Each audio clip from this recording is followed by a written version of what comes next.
Okay. Either you or I. That's Change it. or deposits and fees. And then schedule We one went for and then we just. expensive quotes and regions. So, And then we close it. down to And then in council, we can see. one of the process. And I And then think the one keys of and the it's actually because it's worth. that's the one we're actually keeping out. Because otherwise we do this Plus, close to in the fact, line, we do a bit of cheating on us. which is already Well, set all up. this- Yep. All the towels and Oh, everything. I'm sorry, whatever. Perfect. Okay.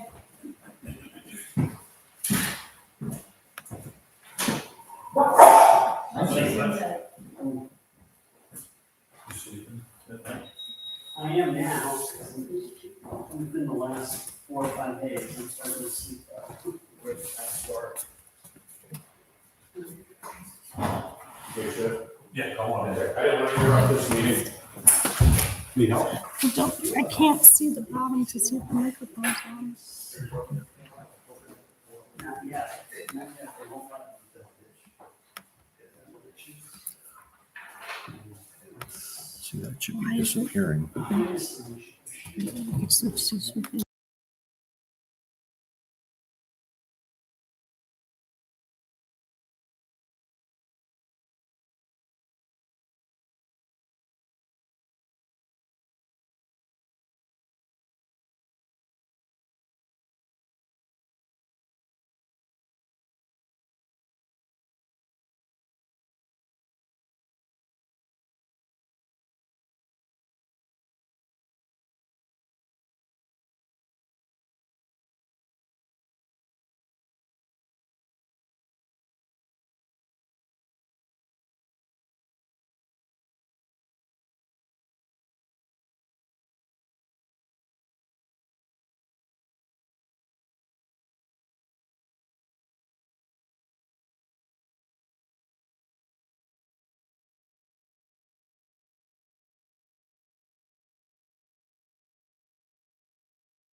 Okay. We're good, Chief? Yep. Notice, this is the legal ad, which appears in the paper. Notice is hereby given of a public hearing at the Village of South Russell Council on August 8th, 2022, at 6:30 PM to consider an amendment to the Village of South Russell zoning code, specifically to amend certain zoning-related fees in Schedule 1 of the zoning code. The proposed amendment to certain zoning fees in Schedule 1 of the zoning code is available for inspection at Village Hall and online at southrussell.com. So basically, we're setting up, getting ready to change our fees. Some of the fees we've talked about for a while, and we're finally at that point. Solicitor, what am I forgetting? What else should I have said? Anything else? I just want to make sure you read the correct letter. Because it sounded like August 8th. Sorry, this is the one that's taking out the word deposit, Yes. adding fees. So there's a Schedule 1 that has a list of fees and deposits. We're trying Yes. to eliminate deposits and Yes. refer to everything as fees. Yes. On August 8th, we will be here for another public hearing because there's a zoning code amendment as to the actual amount of fees. Okay. Probably need to change. So we really didn't need. No, we have that as well, because on the actual fee schedule, there's words that are saying deposit, and this, and refundable, and that sort of thing. We're trying to eliminate that as well. There is another legal ad for today. That I could read, but there are 7 different code sections that are essentially I read changing. the wrong one. My That's okay. apologies. Okay. Okay. So we're here to amend section 3.04 B2 of the zoning code to simply refer to fee instead of the word deposit for development approval. We're here for also to amend section 3.04G of the zoning code to eliminate reference to deducting costs incurred from deposits for development approval. And then we're also here to amend sections 3.05A2, 3.06A2, and 3.07A2 of the zoning code to refer to a fee instead of a deposit for conditional use permits, amendments, and appeals. And we're also here to amend section 3.10 of the zoning code to eliminate the reference to treatment and balance of deposit. And then finally to amend schedule 1, again, to take away the references, any references therein regarding deposit and changing that to fee. So here we are, just have a public hearing on those proposed changes. We have comments on the proposed changing of the fees. Hearing none, anything else we need to do at this meeting? Motion to adjourn. Move. Moved by Jeff, seconded by Ken. All those in favor say aye. Aye. Opposed, we are adjourned.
before we start our normal council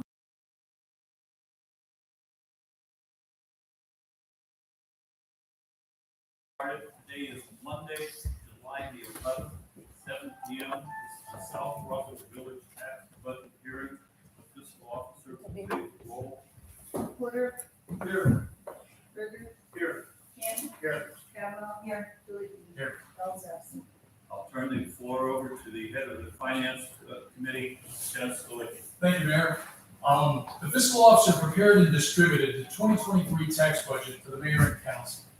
The proposed 2023 tax budget includes estimated revenues for the general fund of $1,352,699, with estimated expenses of $1,415,251, safety fund revenues of $1,557,262, and expenses of $1,694,263.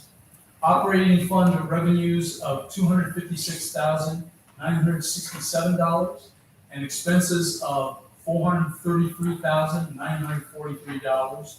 Road and bridge fund revenues of $238,253, and expenses of $250,000. Special revenue funds revenue of $2,885,922, and expenses of $2,761,604. Debt service funds revenues of $7. Capital project fund revenues of $723,455, and expenses of $185,000. And fiduciary funds revenues of $233,488, and expenses of $150,000. Are there any questions? That would conclude the tax budget here. May I have a motion to adjourn? So moved. Moved by Berger, seconded by. Second. Seconded by Canton. All those in favor say aye. Aye. Opposed? The tax budget hearing is adjourned. Welcome, everyone. Today is Monday, July the 11th. This is the South Russell Village Council meeting, 7:04 p.m. Would you all please stand, put your hands to your heart, and join us in our pledge of allegiance.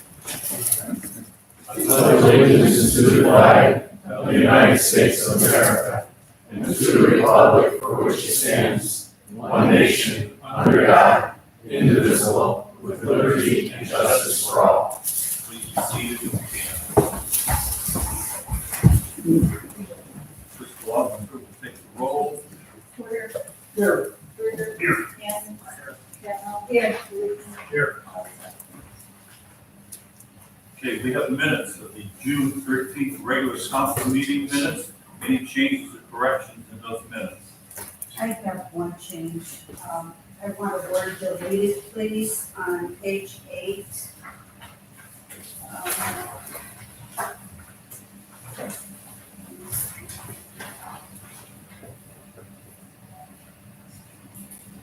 Page 8, it's about halfway down, this is how the sentence starts. However, there's an actual section called outside the retainer fee, which has drastically changed. I would like drastically removed. Let's just have which has changed, if that would be okay with everyone. Any changes or objections to the removal of the word drastically? Okay, no vote. So we have minutes. Do we have a motion to approve? Motion to approve as amended. Moved by Porter, seconded by Berger as amended. All those in favor say aye. Aye. Opposed? Minutes passed. We have minutes of the June 17th special council meeting minutes. Any changes or corrections in those minutes? Which one here? The June 17th, this would be the 8 o'clock special council meeting. Any changes or corrections to the 8 o'clock council meeting? We have a motion to approve. Move. Moved by Kavanaugh, seconded by Porter. All those in favor say aye. Aye. Opposed? Minutes have passed. And we have minutes of the Friday, June 17th 2022 8:05 special council meeting. Any changes or corrections in the meetings to the 8:05? Have a motion to approve? Move. Moved by Kavanaugh, seconded by Berger. All those in favor say aye. Aye. Opposed? Minutes have passed. Okay. We have a special visitor in the audience. It's my pleasure to talk to you tonight about our first visitor. Walk and talk at the same time, I would. But it's walking, not talking.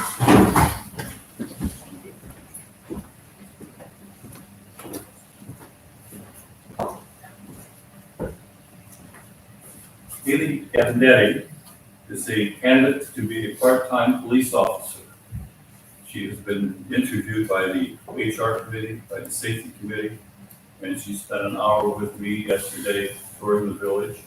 My tour was not as good as Officer Speckman's, so she was so well prepared and knew things.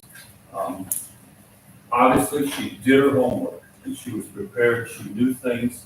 She had done more research than I think anybody else I've come into. She was at the Cops and Kids Fishing as a volunteer just to get a feel for what goes on in South Russell. And we're going to take a chance. One time, South Russell hired a police candidate right out of the police academy. Turned out to be our chief visitor. Big shoes to fill, and we wish you the best of luck. So what I would like to do at this time, I'd like to appoint you as a part-time police officer. But before we do that, I give the chief the floor so he can talk about what went on and how he ended up here tonight. Thank you. So, tonight I'm seeking council approval to appoint a new part-time patrol officer, Haley Gavnetti. She recently completed her police academy training. She was interviewed by safety, a representative from safety, a representative from HR, and the mayor. So at this point, I would like to maybe turn the floor over to safety or HR for their recommendation to council. As chairman of the safety committee, I'd like to recommend that the mayor appoint to the position of part-time patrol officer, the new candidate. And so moved. Seconded by the HR department on behalf of Councilwoman Kavanaugh. Discussion? All those in favor say aye. Aye. Opposed? Motion passed.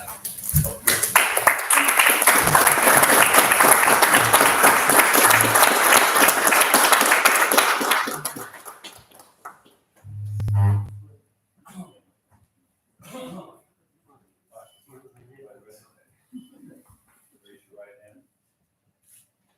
I state your name. Do solemnly swear that I will support the Constitution of the United States and the Constitution of the State of Ohio, and will faithfully, honestly, and impartially discharge the duties of the office of part-time police officer in the village of South Russell in Geauga County, Ohio. Congratulations.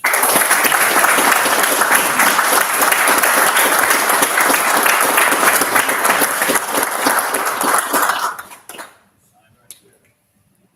We have plenty of time for all the pictures we want. I don't know how you all gonna do this. Pictures in groups, whatnot. Okay. I just get out of the way and start doing pictures.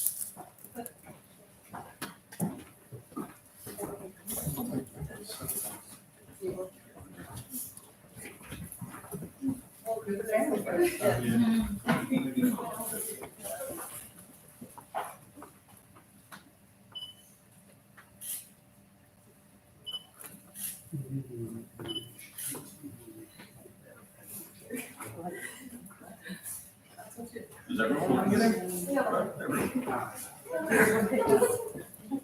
You're first.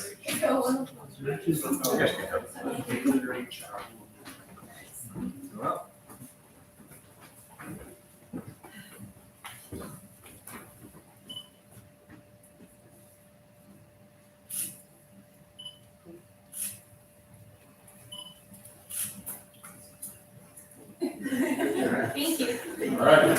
You're up. Yeah, all right. There. Quick question. All right. All right, well, yeah, you do, why not? First package. There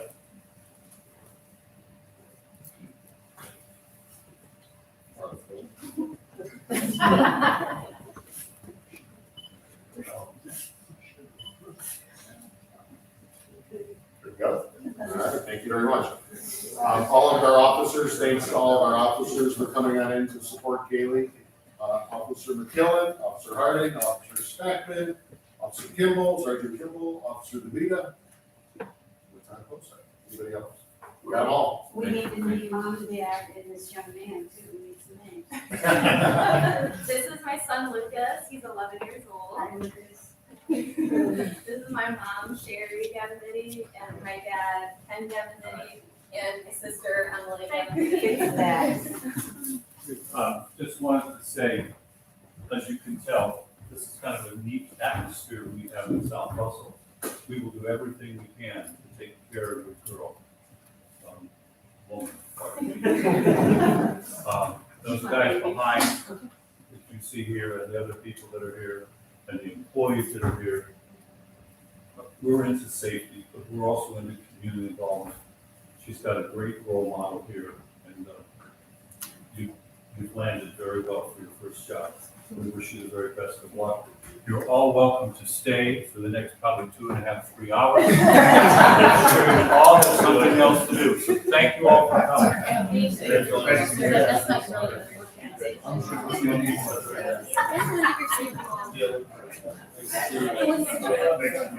really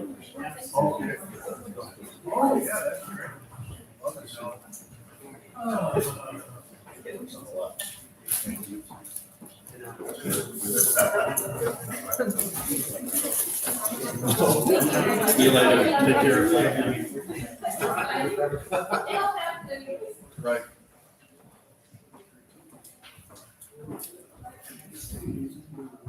Thanks all. All right, our next visitor, or two visitors, Donald Hopkins, talking about the ESID. We'll hear from them, what we're getting into. We'll also hear hopefully from Councilman Glicky, who's been attending those meetings, and our fiscal officer who's attending those meetings. This is something new and exciting for us. And I'll turn the floor, Mike, I've got your name already. Okay, Mayor, thanks. Kevin Butler and Mike Gardner. Okay. Mike, the floor is yours. We're going to do the slides or not? Mike, do some slides. Well, the mayor's getting that set up, so Mike Wise, longtime resident of the area, a Sugar grad. My parents lived here many years. They're buried in your cemetery, wonderful cemetery. My dad was very involved in that. And I lived here for a few years myself and so forth. So it's a privilege to be here. We're excited about this program. And this law in Ohio is only 3 or 4 years old to set up these erosion special improvement districts initially on Lake Erie because of all the erosion taking place on the lake. And we recognized that there was a problem on the rivers too. So our farm, without a client, just because we knew it was important, we went back and we amended the statute to allow rivers, watersheds to participate in this statute. And then the Scrim River Watershed Partners prompted us to actually go back and make additional changes, and we made a couple of their recommendations. If you ever see Senator Dolan, he was instrumental in these amendments and in the statute, and Representative Callender, who's from Lake County, I'm sure some of you know Jamie. But after all that got put together, and we're doing projects now up and down Lake Erie, the Geauga County auditor got involved and has been spearheading an effort to put together a erosion special improvement district for Geauga County. And my understanding is that South Russell, and Bainbridge were the first 3 communities to express an interest in potentially joining this county special improvement district. So that's why we're here to just take it through just a few slides and then answer any questions if that's okay. Kevin is actually doing a number of these projects on the west side of Cleveland. I was really happy, either west side or you want to come over and He's much more of a technical expert than I am, so it's great to have him with us. Kevin, because we need you here, because I can't find the slides. That's fine, Mayor. I was talking to him. I'd be glad to just speak off the cuff on the benefits of the special improvement districts in general. Kevin Butler, I'm a current law director, equivalent of your solicitor in the city of Brooklyn, which is a minority suburb of Cleveland, and was the law director for close to a decade, just on one side of Cleveland, where I live. I represent right now the city of, residents in the city of Lakewood and the new special improvement district in Bay Village, both along Lake Erie in forming their special improvement districts. And we are, of course, assisting, as Mike indicated, out here in Jericho County, trying to get this county-wide special improvement district up and running for your inland waterways here. The benefits of an erosion control special improvement district extend really to property owners who have streams and rivers running through their properties inland. And those property owners are able, they don't have to live next to each other. They're able to get together and form a special improvement district for the purpose of financing creatively. They are often very expensive erosion control projects. That financing is by way of special assessment, and that's where you come in as a village council. You have to authorize the special assessment on their properties. That special assessment then gets sent down to the county auditor for placement on the tax duplicate. Over a period of time, those property owners who participate in the special improvement district are obligated to repay via their tax payments the costs of their projects, their particular projects, including the construction and the engineering for those projects, via their tax payments. What is unique about a shoreline erosion control special improvement district is that property owners are able to sell their properties during the period of amortization, during the period of repayment. It's unlike a mortgage, that they don't have to take out a second mortgage. They're able to transfer the property with the assessment in place, and the new owner will then pick up that payment over time. Usually the payments are the amortization periods we're finding are somewhere between 15 and 20 years. And that's established in negotiations with a private bank that would purchase the bonds issued likely by a port authority. And the bank then would fund those projects up front. There would be an interest rate, of course, and over a period of time, the property owners via their tax duplicates would pay off those that debt. The cost really for each participating subdivision within the county, this countywide special improvement district, is opportunity cost mostly. You have to send appointees to the board of the special improvement district itself, and you have to pass some legislation in order to, number one, authorize the creation of the district itself, which comes with a nonprofit corporation. That's the board that has to run the special improvement district is formally a nonprofit corporation board. And then you have to approve the final assessment petitions when property owners actually have projects underway. They've got engineering and contractors lined up, they know the costs of their projects. That's when they come back before you with a petition that asks you to send the special assessment down to the auditor for placement on their tax return. So I think there might be some questions about how the money moves, and we're happy to answer those questions. But if you think about it from a councilmatic standpoint, it's really a couple of pieces of legislation that we got to pass over a period of time. It's the opportunity for us to work with you and your solicitor and any council members who might be involved in there, and any of your municipal officials, to ensure that all the paperwork is appropriate for your particular portion of this special improvement district. That is to say, the village's portion of the county-wide special improvement district. We would also have an opportunity to work directly with residents who might be interested in joining. And having these kinds of informational sessions going forward, whether we do that regionally or just here in the village, remains to be seen. But we would be obligated in order to help educate the residents on the benefits of doing special improvement district. So that's it by way of an overview. Glad to answer any questions or have. Questions from council? I do have one question, and you're engaged in some of these projects right now in some communities on the west side. I understand, that the advantage of the ESID, or one of the advantages of the ESID, and I'm by no means an expert on this, but if people were to go out and solicit municipal bond, or go through the bonding process, for an improvement to their area, that any improvements may have to be managed by the village and have the village's contractors and engineers and the bidding process gone through. But I understand that ESID, it provides the community or those landowners that are engaged in that improvement project to go out and seek their own individual contractors.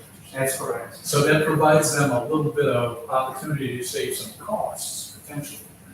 So, but that is correct. Right? That's correct, Mayor. I don't know if it's okay for you to Please. point your telephones directly. Sorry.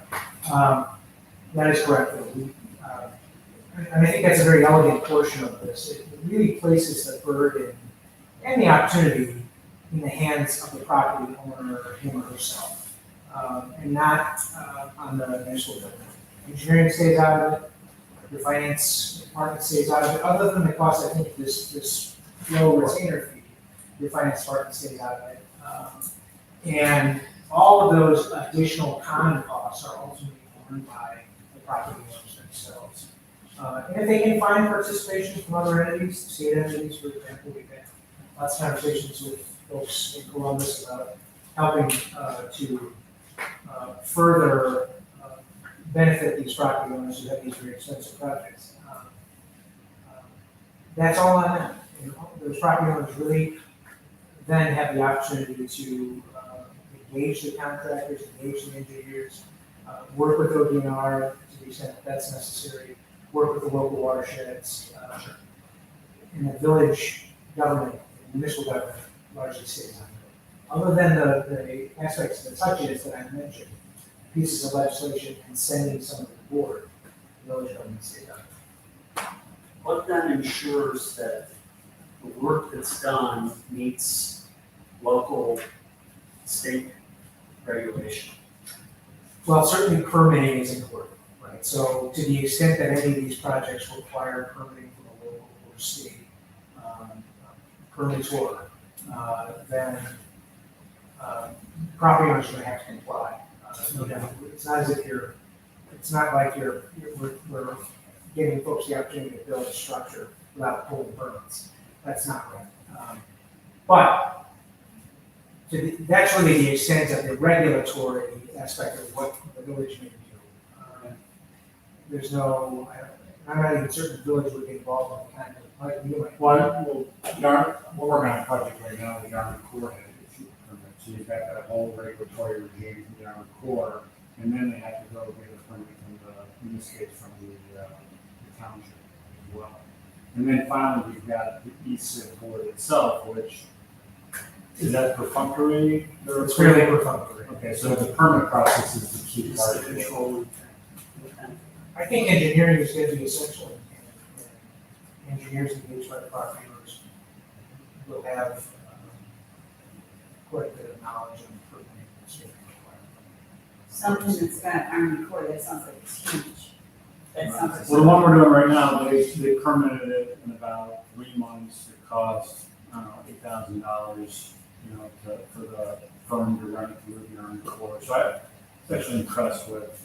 I mean, it is scary whenever the Army Corps committee gets involved, but in this case, they did a good job. And so how many homeowners are involved roughly in that? There's only one in that one. One. Wow.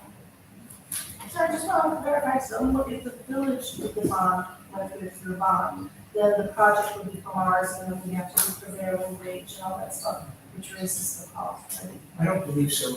I don't think any of these projects are prevailing wage projects. You're talking about through the ESID or outside? Outside, we said, we would have to be our If the projects were led by the village. Right. It'd be a different story. Right, so potentially the cost for the project would be less because they don't have all those mandates that we as the village do. They wouldn't have the prevailing wage and those. Right, the bidding cost, I mean, about $5,000 to publicly bid a project and assemble the bidding documents. None of that would apply necessarily to the ECS. So potentially the project would be less expensive.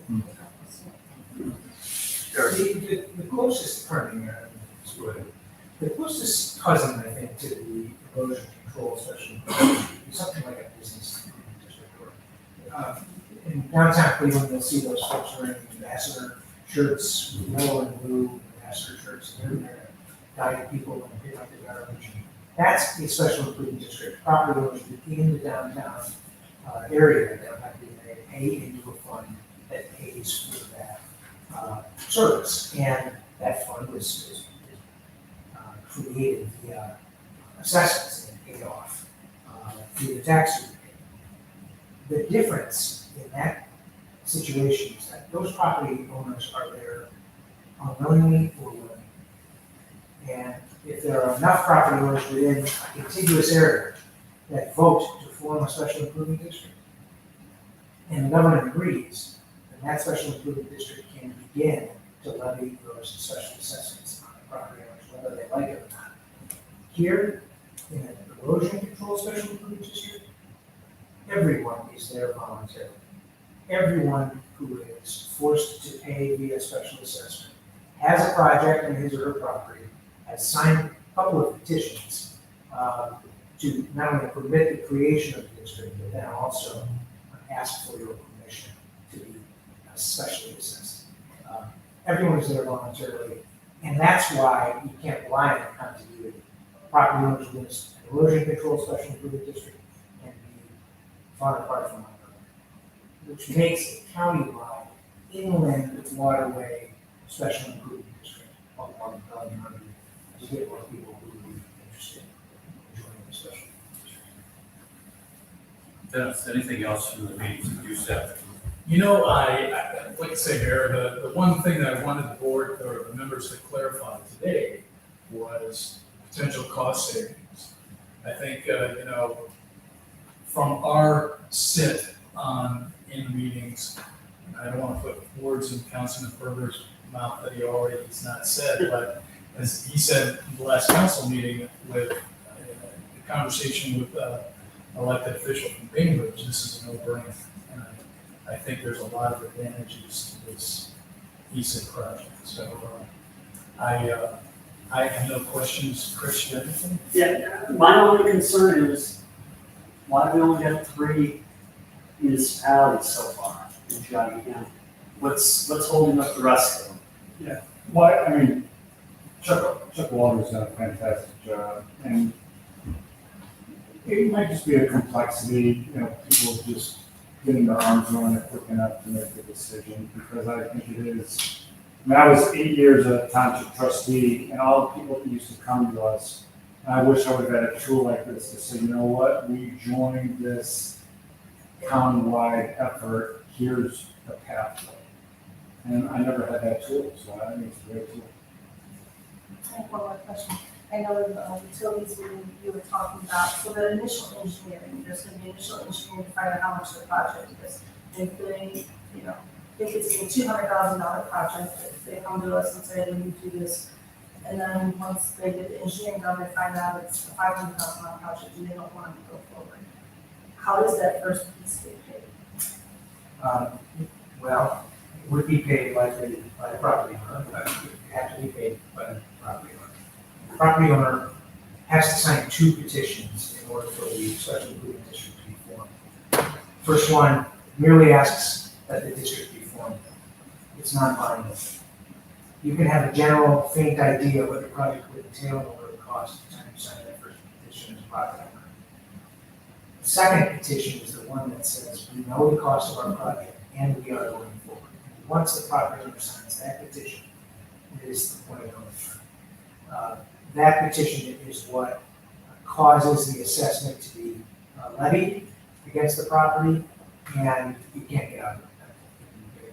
Now, we can negotiate ways to have no penalty prepayment in the event that they wanted to proceed and we money and want to pay it back right away, pay all off right away, therefore not carry their project forward or find another way to finance it.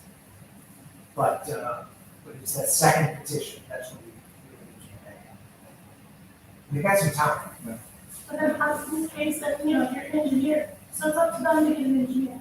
In case that. Right, so just great question. Pragmatically, a handful of residents get together. They know they have a problem. They call, I'll use DV Resources because I'm working with them. Then coming out, assessing the situation, talking through solutions, even rough budget numbers, they do all that without a contract. And they'll do it just, and there's not just DV Resources, there's a half dozen firms like that. So, but when you're ready to pull the trigger, sign a contract for engineering, you should be able to, 90% certainty that we're gonna do a project and we have some cost parameters for the project. And I think that's a difference with, maybe you don't have, I'll defer to your engineer. And it seems like sometimes you're forced to go out and do the engineering almost as a feasibility. Sometimes, yeah, depending on the complexity of the project. Right, versus more certainty that we're gonna do a project, and this is really part of doing the project, not anyway doing the feasibility. I guess that's how I would explain the difference, but certainly that money is at risk. I mean, just like any construction project, all the money you spend up until the completion of the project is at risk. That's construction risk. But hopefully we can mitigate it, with some good vendor and some good process. We'll say this, if there is upfront engineering cost, that cost can be wrapped into the financing. Right. So, if it's significant, the cost can be wrapped into the financing, and then the property will be repaid, and then pay that expense off over time. And we have, if we end up being your counsel for ESID, the nice thing is we've got, a half dozen or more projects you've got all kinds of resources. We do have a lot of resources we could provide to you, and work with your engineers as well. Two other people I'm going to ask to speak. Eric, just comment a bit on the Army Corps of Engineers. In case I'm going to give you a chance to speak if you'd like. But Adam, can you just talk, the Army Corps is just like normal for us. The Army Corps is involved in a certain subset of projects. Many of the projects we do, but the vast majority of projects we do here at the village don't require Army Corps involvement. Whenever possible, we look for ways to make them not involve the Army Corps of Engineers. If you're doing work directly in the stream channel, oftentimes that's something that the Army Corps of Engineers will get into, especially if it's a bigger stream channel. The Army Corps of Engineers isn't necessarily the bad guy or someone that you need to be scared about. They're just a general permitting agency that says, is what you're doing going to adversely affect the quality or the performance of the stream channel or not? Oftentimes an Army Corps of Engineer review goes through pretty quickly. If it's a pretty simple thing, they don't make it into a complex thing. So I guess the Army Corps of Engineers, if they need to get involved in an individual or group of residents project that's in an ESID, then they do. I mean, that's how it is. We got for the management project. We were able to not have to go through the Army Corps of Engineers. We issued our project for review to the Army Corps of Engineers, and it was determined that it falls under our nationwide permit, and we didn't have to get a separate specific permit for the Mineral project. Correct. Kate Jacob is the auditor's office. I think you're the legal. Yeah. Anything, comments from you, things we may have missed here? It goes pretty comprehensive. I just want to say that our office is here as a resource. We're trying to help streamline this and make it available to whatever communities are interested. There are some other communities beyond the main three that have kind of been keeping an eye on it, but I think, as Mr. Weiss says, the complexity on the front end, I think that some people will kind of watch it from the side. I believe that will change as we go forward, but that's where we are right now. So we're here, to help us, obviously. We appreciate you being here to support the cause. And the last thing I'll say is, so the auditor is willing to vet some documents and try to provide some uniformity for the community. So we're going to send a form of petition to the auditor And the prosecutor as well. and the prosecutor, and then they're going to push that back out so communities can have some comfort that it's not just John Hopkins, but the prosecutors. So just more to streamline. Yeah. Try to provide some uniformity. I mean, then, we'll, obviously personalize it for you, but at least there'll be a template that the communities will be comfortable with. Just a curiosity, so Bay Village and Lakewood, how long have they been in this mix? Some residents longer than others.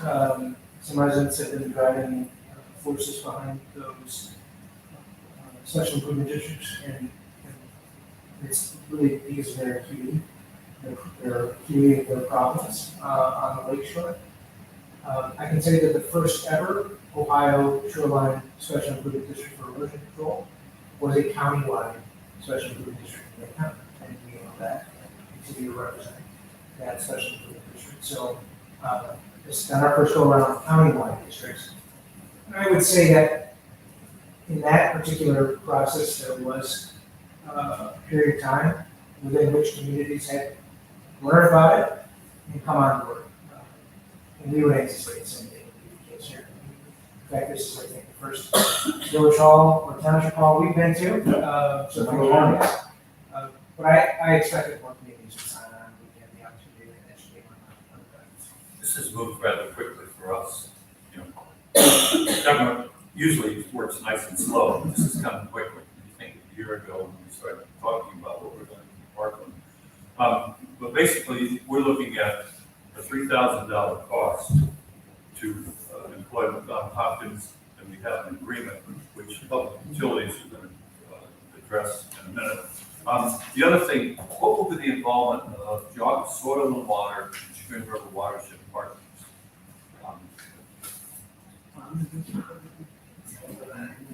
We have talked about creating ex officio board seats to give those entities a seat at the table with respect to decision making, running projects, ensuring that there's some technical expertise from them behind each project. So they could possibly be at the table. Yes. I think that's the goal. I mean, they've been a great resource on the projects we've looked at in Jagger County, and ex officio, if it's allowable, would be wonderful. It's certainly allowable. Okay, public utilities. I had originally thought maybe better that everyone think about this for a month and then make a decision on August the 8th. I don't know where you, public utilities, if you want to move tonight or you want to take a month to think about it. We discussed this at the public utilities meeting, if we would continue with the ESID, even if Parkland people backed out. What you said about the engineering costs is one of the things they think about a lot. They're being asked to put out $3,000 each or so for the engineering, to come up with the actual more in the realm of reality costs for what they're looking to do, is repair and working down. And if they don't do that, it's because they don't think they're going to get their money back if it becomes a project, an ESID project. But from what you said, that engineering expense that they make before they petition can be rolled into the cost of the bonds that are issued. So it would act essentially as a credit off their tax payments. So with that in mind there, I think we should proceed with ESID because it looks like the best way to tackle our Parkland issue here in the village and some of the other ones that we know are coming. And the $3,000 retainer is hardly overwhelming. And as such, I think it's an excellent investment for the village. And if you wish, Mayor, you can go ahead with the ordinance. These gentlemen can get back to what they were doing before they came here. And I remember your father, Larry Wise, and that cemetery was in part because of him. So it's nice to see the chain continue. So with that, Mayor, I have the ordinance here. And Mayor, I'd like to introduce an ordinance approving the engagement with Donald Hopkins LLC to provide legal services regarding the establishment of an erosion special improvement district to the village of South Russell, authorizing the mayor to execute the engagement letter, and I also noticed the fiscal officer as well, and authorizing the fiscal officer to remit payment of $3,000 retainer to Donald Hopkins LLC for such legal services, declaring an emergency, and move to waive further readings. Second. Second by Berger, roll call please. Porter, Aye. Berger, Aye. Kent, Aye. Kavanaugh. Aye. Move to adopt. Second. Porter, Aye. Berger, Aye. Kent. Aye. Kavanaugh. Aye. Ordinance passed. Just wanted to, as chair of the Finance Committee, I wanted to extend my thanks to the auditor's office for his actions to do the investigation and all the step work that was involved in researching this particular ESID program and offering it to the townships and municipalities in Johnson County. So, Oh, certainly pass them on. You know Chuck, he's and I always think, here for projects. and I think that, the residents, faced with a bond or an ESID path, they could potentially provide a great cost savings to them as well. So, thank you. Thank you very much. Thank you. Thanks, Mayor. Okay, now we need to shift gears. Our next visitor here tonight is Paul McAvinci.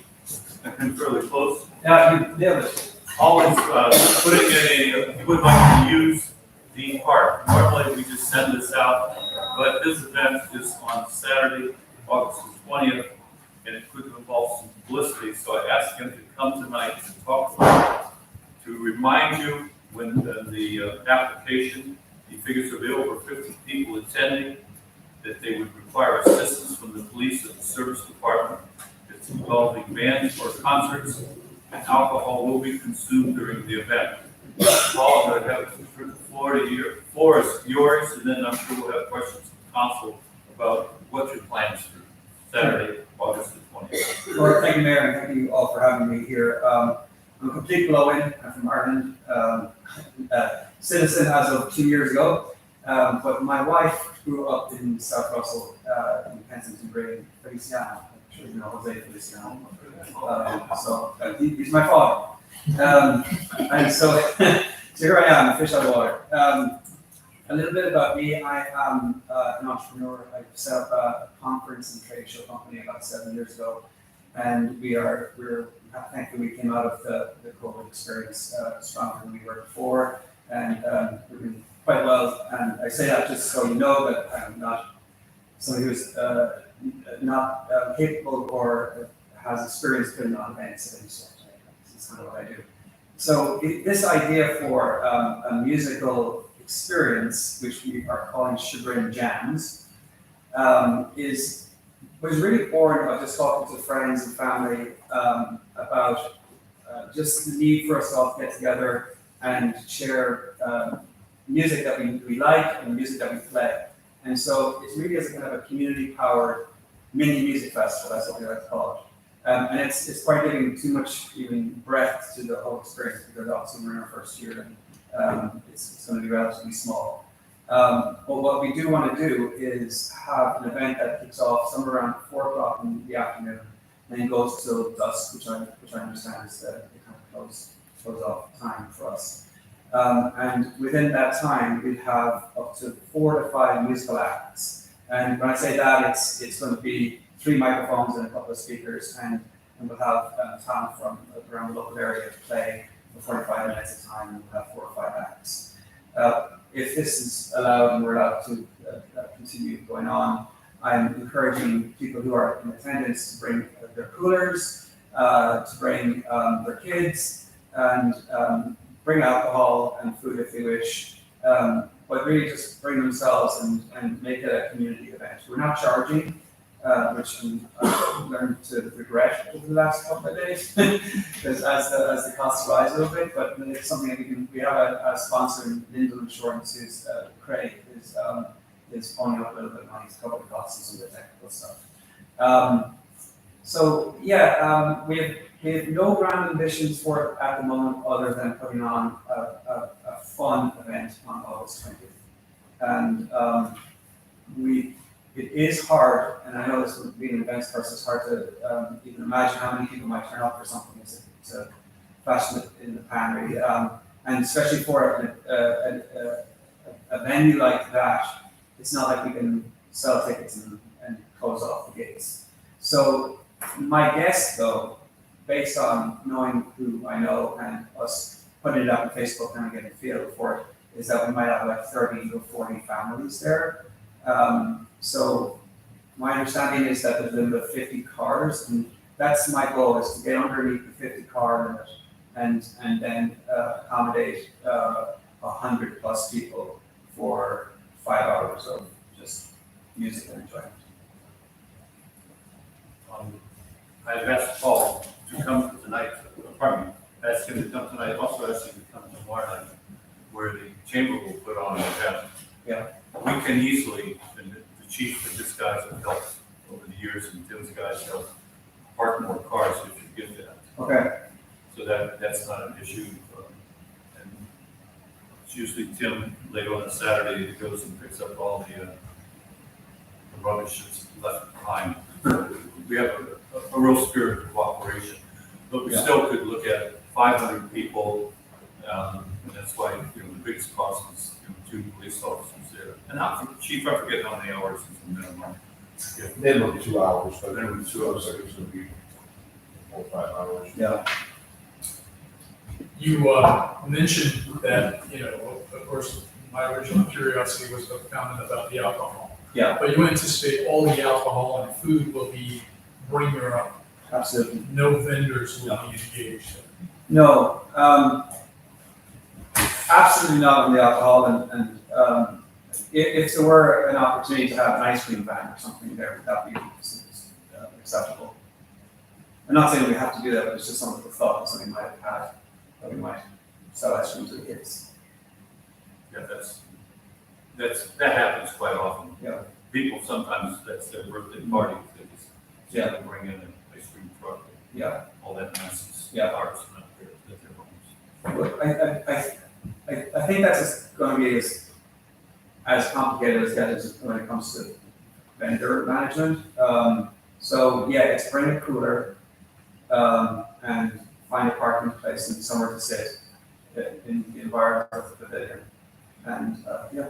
No, in your wildest dreams, you never think, you don't anticipate that the attraction will get a lot more people that are passing by on Bell Road and say, Yeah. what that is, let's stop by. Well, yeah, that's my industry has a good problem. For you, it's probably not. But we'll have to manage that. We have a month to assess the publicity and popularity of this upcoming event. And we're RSVPing on Facebook, so we'll have a good kind of sense of how many are coming. But it's true, it's not going to be possible to predict. Somebody just driving by and saying, hey, I want to take part. But if my understanding is that we can go beyond those 50 parking spots, my understanding is that we'll be okay to accommodate an extra 50 or 100 people if that should happen. But I just don't expect it to go that big this year. I think it might be wise if we communicate this with the neighborhood, because, all of a sudden, 500 people show up across the street, they'd be wondering about this. Yeah. Well, there's a downside to that too, because you're in a sense promoting it to the neighborhood, and asking them their permission if we can be there, but also saying, you're welcome to come. And so, as opposed to what we're doing right now is more of a, what's the word? Well, just kind of going out from the people that we know, the families that we know, and it being more of kind of a private event. and it growing slowly like that. And we might make some moves to publicize it to a broader audience, but if we go around and tell 500 households that we're going to do something like this, it might get the impression it's a bigger thing than it is. I think we're more concerned about 6 households across the street. Yeah. Are you going to create a Facebook event page? Yes. So you'll get a gauge on what your response, your potential response would be. Yeah, exactly. And I did jump ahead a little bit, and I said, this is all dependent on us getting approval, but please save the date. And so by just doing that, we had about 40 responses saying that they're interested in coming. Question. When are you hitting the field? Anytime after August 1st, the field will be over, cut down. Yeah. But normally, we run cars along the wooded power line. That's easy to do. Yeah. Once we get it started, it always moves out. Yeah. What I'm getting at is you're gonna have probably more room than it appears now for people to be seated and do stuff, so you're gonna get more people than you thought. Yeah, and we will be encouraging people to bring in the fold-up chairs and ways of just kind of relaxing on the grass around the pavilion. What's the orientation of the performers? Are they in the pavilion with the crowd out, or? It will be in the pavilion. It remains to be seen exactly how we will organize it. If this was a bit more established, maybe a bit more money to do it, might bring a trailer or something that people could stand on. But I think if we had just a space within the pavilion facing out onto the grass, probably facing that way. I'm not quite sure what organization that is. You want to do this? And then so people would arrive into the pavilion and music would be to the back of them and then performing that way. What genre of music would We're gonna go all over the place. So we're gonna have folk music, we're gonna have electronic music, we're gonna have young people who are studying in local music classes perform. Now we don't have anybody confirmed yet, but that's the purpose, is to have a very varied experience and a little bit surprising, which what we might do next. Your biggest expense, from our point of view, will be our police officers and service, somebody there when the power goes out. Yeah. Take care of it. Now I'm just gonna kick out a bunch of ideas now. We have another council meeting on August the 8th. Not that I want to delay you with 6 weeks with the decision. We probably need to set a time as to when we get the money for the police officers and the service. Say, we would approve this concert if we do this payment by a certain date. Then we've got 2 possibilities, I think. One is it doesn't go, or it's going to be a rain and rain doesn't work there. Or we're going to have a monster, we're going to have 500, 700 people. I'm trying to think, do you want to wait till our next council meeting on August the 8th to make a decision? And at that time, require payment of the fees that we're going to have, which is probably going to run about $400 to $500, probably $400 for police officers and the maintenance guy. We have a regular council meeting on August the 8th. You want to think about it, you want to give a tentative okay, or you want to say, not this year? Does that date, by deferring a decision until the 8th, put you in extremis? I think it would actually put the whole idea off. Yeah, I think we need to know, and we are prepared to make a payment immediately to whatever those payments will be required for the chief's services. If it's an off-duty detail, payment doesn't need to be made in advance. And I see with the amount of people we're talking about, I think this could be a one officer job. We're not going to need 2 officers for that amount of vehicles. One officer should be able to manage it, and leave back on the public duty to assist. So it's one officer, and then it's an off-duty detail. So I don't know how you would compensate service for their hours. That could be, I don't know if that's going to be considered call out to manage that. We'll need somebody there before, all the way through, and then after, so at least 4 hours. Yeah. I'll be here. So that's not a problem. I suggest we get a conditional approval for this activity on August 20th. The condition being that the appropriate amount of money for people from the village is employed and provide service department or police department activities for this event, that the money be communicated and paid. And as soon as that happens, you would have approval. Okay. Do we have a motion for this? What would be the postponement of all? Well, let me say it this way, if the event doesn't happen because it rains, the money will be refunded. Well, when the chief says off to officers, that's between officers and them, the village does not get involved in I'm that. talking more about. So if your service department, then you would just have to vote. I have another question, who will determine if it's postponed? He will. No, it won't be, you know, rain or shine kind of event too.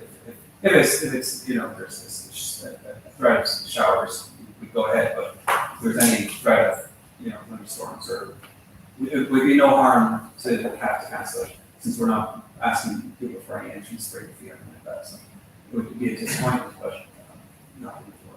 Well, you don't want 150 people crowded into the pavilion with the screens down and. Well, I just don't mind, I remember it was last year, or maybe the year before, we had the end of school celebrations there. And I know you brought the fire truck and everything, but it rained. And thankfully, the fire truck was getting everybody wet anyway, but we probably won't do that for ours, but it did work. Okay, so we have a motion. Chris actually made the motion. Well, yeah, I think, yeah, the motion to conditionally accept it based upon payments being made and with the acceptance that it's Paul's determination whether the event goes forward or not. Second. Discussion. All those in favor say aye. Aye. Opposed? Motion passed. Still, I think for your comfort level and probably ours, we'd like to get something down in writing, dates and times and whatnot. Will you be tomorrow night? Okay, I'll see you then. Well, if you're asking the solicitor to draft up a contract or something. We could do that, we do have an application, right? Yes, So yes, it's- yes. Why don't we just use that, that should be Yeah, on. the application best one that completed, right? Yeah. Yes. Do you need a separate agreement, you think? No, I'm thinking we've never had anything that's, it's gonna be paid by this. It's specifically laying out, it's gonna be a 4-hour minimum for an employee, it's gonna be one police officer, $5 an hour for. Police officers are relevant, that's Right. gonna be handled directly, yeah, so don't worry about that. I would think a little more comfortable with Paul too, to say, this is what we expect, so that he would know. Okay, I mean, we could definitely do something. Who should I liaise with in regards to? Daniel.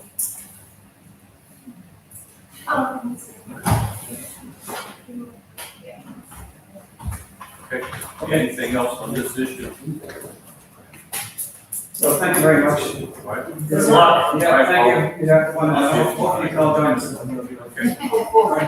Okay, thank you. Don't say hello. Okay, thank you. Yeah, bye-bye. Thank you. All right, our third visitor, he's hiding behind Brian, our reporter. John Bush, would you like to speak to council this evening? No, thank you. No, thank you. Brian, any questions for us? No. All right, we're now to the mayor's report, and it's already 8 o'clock. Okay, I passed out to you a mayor's report, a lot of it's information, a lot of it's gossip. Couple things, to remind you, you have in front of you a packet of strategic planning with some goals from 1999, and it's interesting how many things are still on there that people want to get done. And we have a strategic planning session, 2 hours, put on by Dr. Scott Allen from the Bowling School of Business at John Carroll University. He is a resident. He said he'd give us 2 hours of free discussion about strategic plan. And he was great. You know, if you're worried about a plan, if you're doing it just to do it, don't do it. Something's going to sit on the shelf, don't do it. But it's just, there's some thoughts there to get you going. A couple other things. We have placed signs like up is in the park. Cost almost $50, I think, for a sign. We put 4 of them up. They lasted maybe 3 weeks. We did 8 of them last year, 2 years ago. They disappear quickly. We had, just to let you know,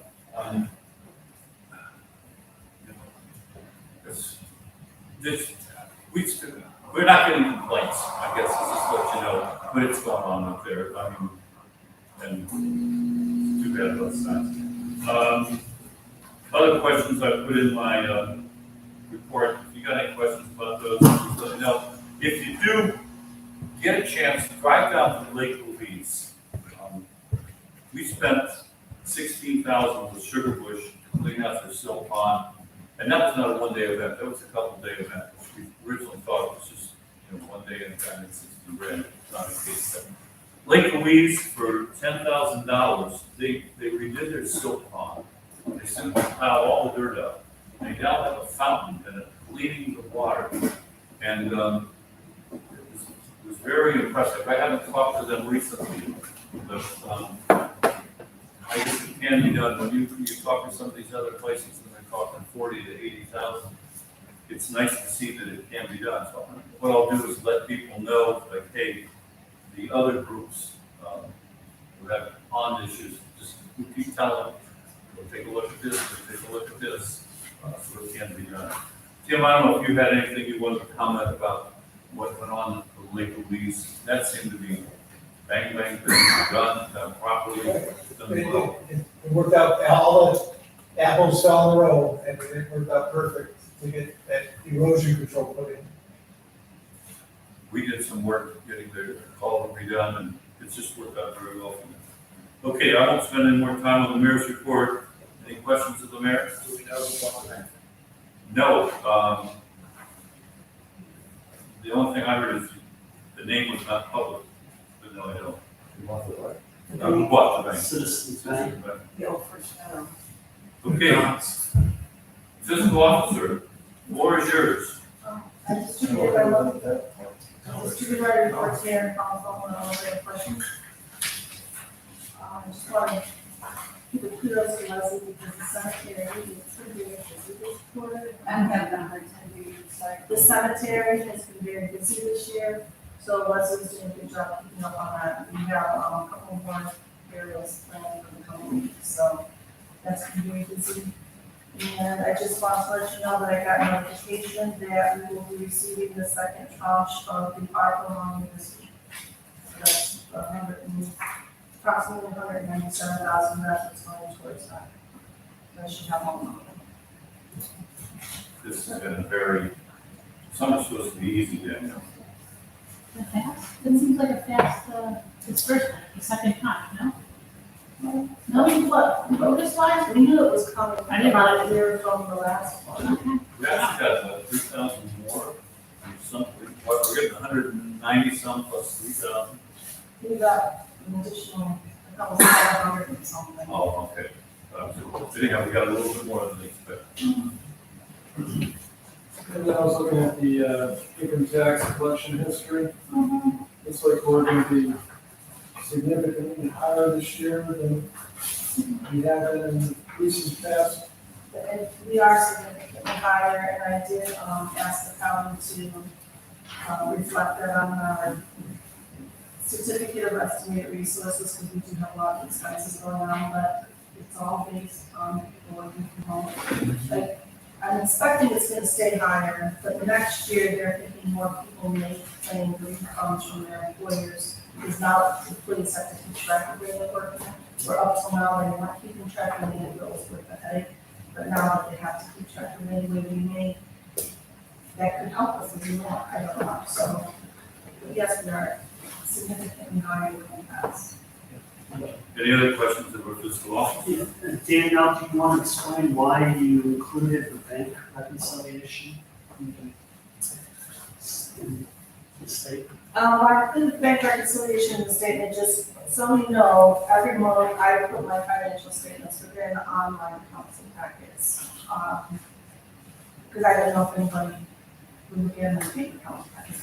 But my financials are more detailed than M's, but if you look there, you will see that we match on every one. So given the fact that our fiscal auditor will be leaving us, I was just trying to show the finance committee, so I tried to show to everybody that how I do my bank reconciliation and then the attachments that I can give you to show that everything does balance.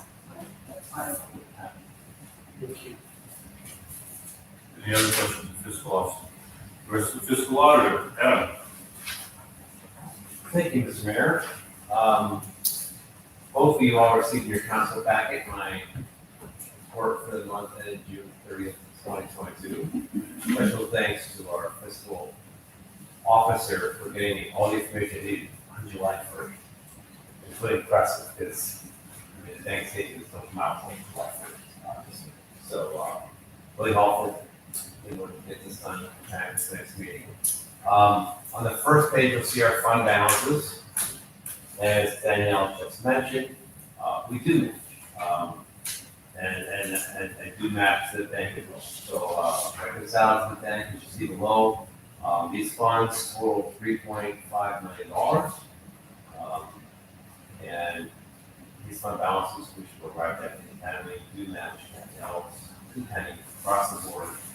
Our money down below is in checking, $1.9 million. In Star Ohio, $1.6 million. You'll see our interest rates climbed up to 1.15% in Star Ohio. So that's very helpful. We've already well exceeded the amount of interest income we get for this year. So in total, $3.5 million. If you look at the next page, you'll see that we went down from where we were at the beginning of the month. So if you went down like $257,000.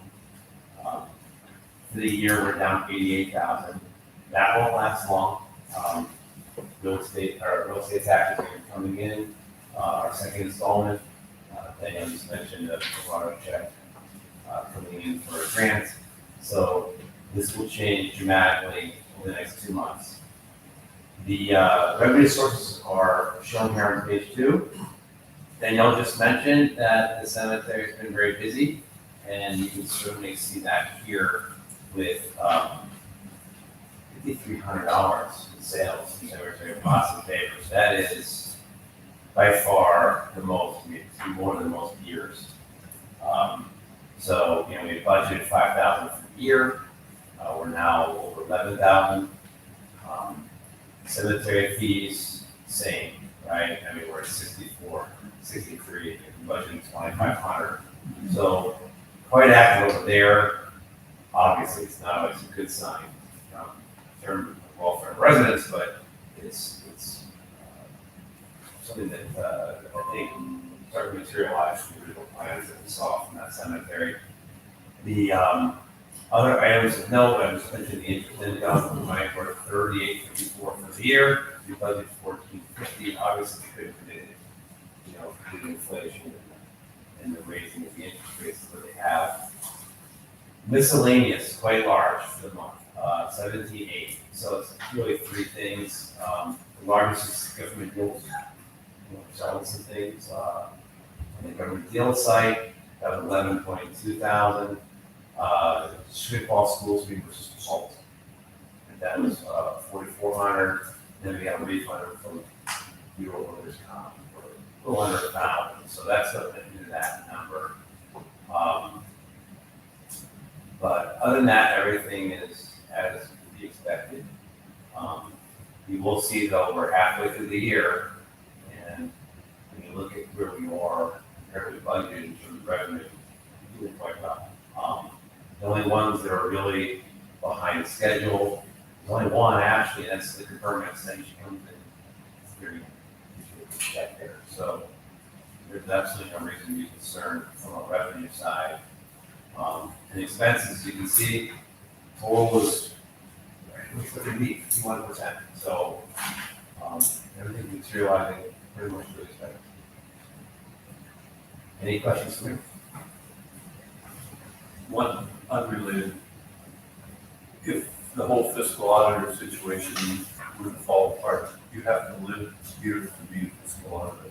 I mean, if we had. You do not, no, but there's certain current responsibilities that obviously require someone to be on site, like signing the checks. Participation in meetings, right, sometimes it's difficult to have, you found out last week, you listen to me, you contribute. So there would be definite challenges, but, you know, I think that that's a good step, hopefully, the checking, I mean, one obvious advantage is the controls. Having two people for sure that make these statements and balancing instead of just one person. But you know, I think there's ways, maybe it's the steps, ways to put in controls.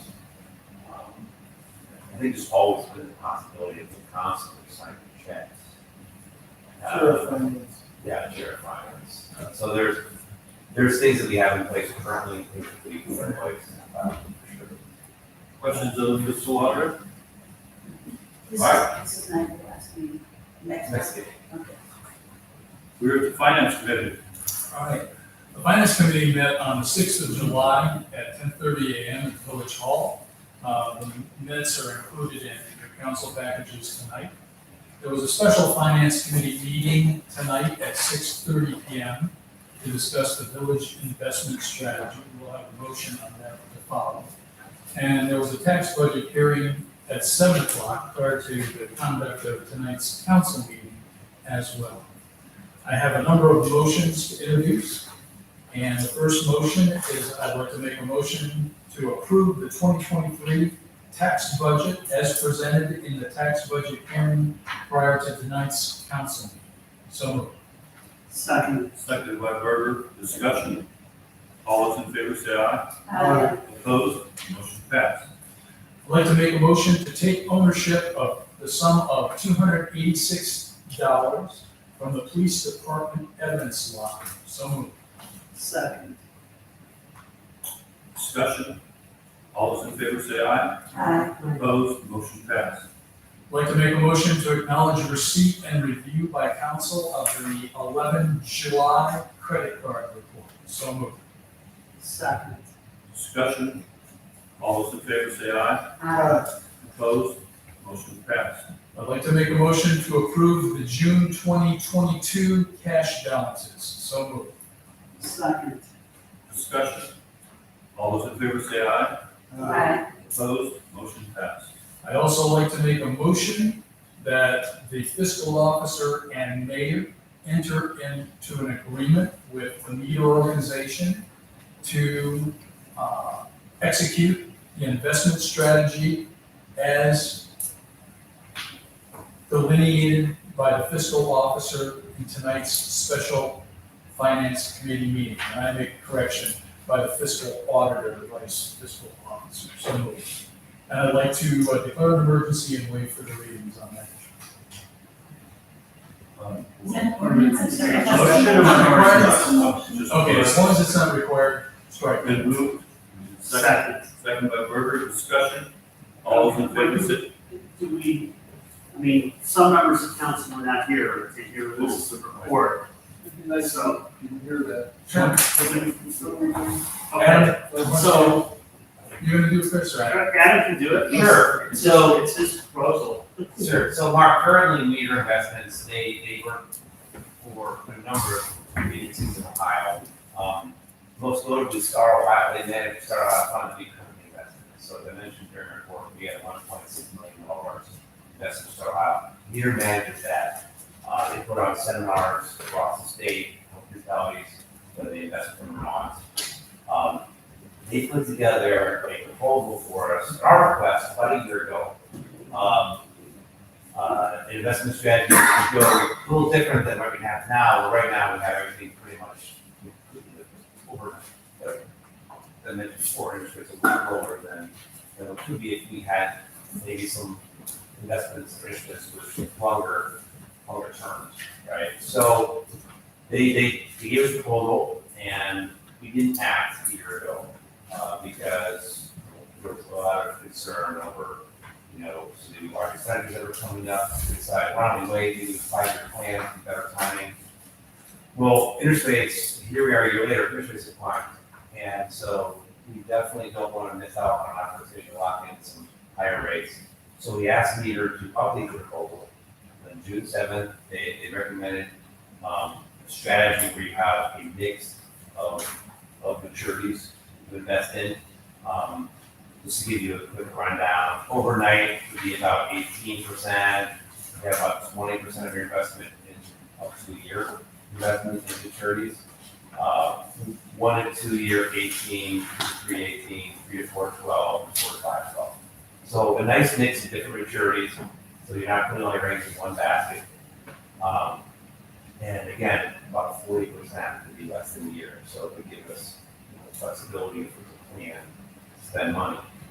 So when the investment board met, we decided to recommend to council is that we invest $1 million of the $1.6 million that we currently have in Star Ohio with meter. At that level of investment, we would we expect to, based on projections, to more than double the yield that we're getting now on that money after paying the fees. So there's a minimum fee, that's $55,000 is a minimum fee. After $5,000, after paying that fee, we'd still be making double what we make currently. We chose $1 million because we felt that that's money that we could safely invest and we could adjust it depending on a 5-year plan or the new information that you receive. So if at some point a 5-year plan comes out and we realize, hey, we could invest a lot more, we could always adjust that amount upward. And we felt based on historic balances, that was a pretty safe number. I did share with the finance committee what our monthly balances were each one for the last 10 years. Little project for last night. Our lowest balance at the end of a month in the last 10 years was actually 10 years ago, July 2012, was 2.3 million. Our maximum balance was 4.18. Our average was just over 3.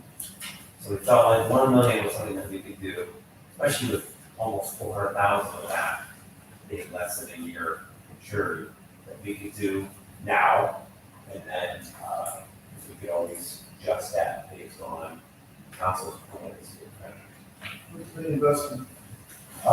It's all a mix of like government securities. So there is a little bit of commercial paper in there, but it's mostly different government issues. So treasury notes. T-bills, what are we talking about? Yeah, T-bills, notes, yes. What's the commercial paper part? It's those are usually instruments that are those are non-government and they have very short maturities. Like, I think they're like 90 days or less.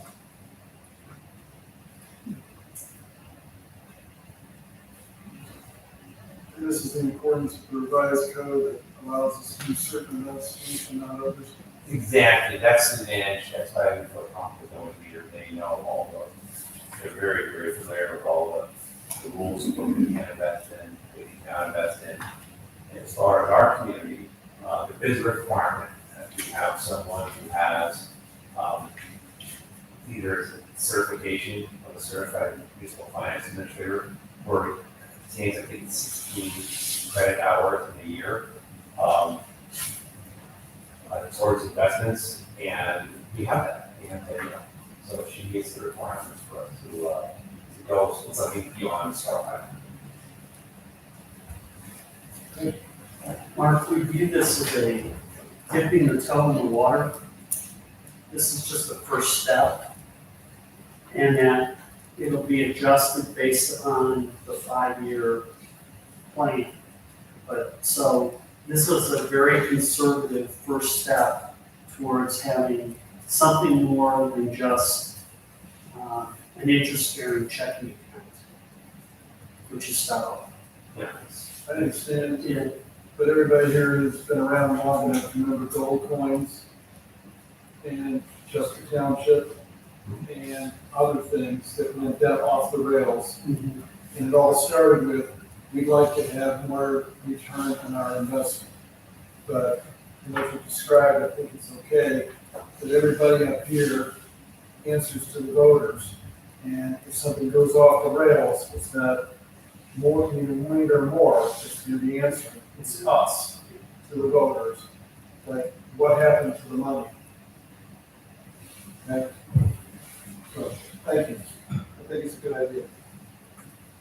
Danielle, on voice. It's been moved and seconded, right? Yes, okay, we're ready. Discuss, all those in favor say aye. Aye. Opposed, motion passed, thank you, Dennis. Anything else, Dennis? No, that concludes it, unless subject to any questions that anyone might have. All right. Solicitor, I have nothing to report, but I did want to ask Mr. Porter, who is a planning commission member. We just had our public hearing on zoning code amendments. There were no comments whatsoever. Usually at the actual council meeting following the public hearing, usually there's a recommendation by council to either go with the approval of planning commission, disapprove, or table it. And my recommendation would be to table it, because at the next council meeting, we're having actually a public hearing right before that on the same fee schedule, this time with respect to the actual amount of the fees. What we did tonight is to discuss the deposits, changing the deposits, taking them all fees, and no refundability whatsoever.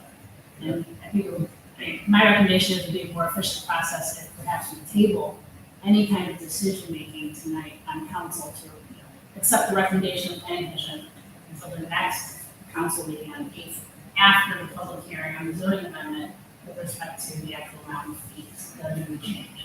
Seems like it would be more efficient if we do it that way. Right, so what I would be looking for is a motion to table any action regarding the planning commission's recommendation for zoning code amendments that we heard tonight at public hearing. Move the table the amendment in the council's consideration of the amendments to the zoning code is recommended by the solicitor. So moved. Second. seconded by Kevin, on discussion. All those in favor say aye. Aye. Opposed, stay. Thank you, thank you.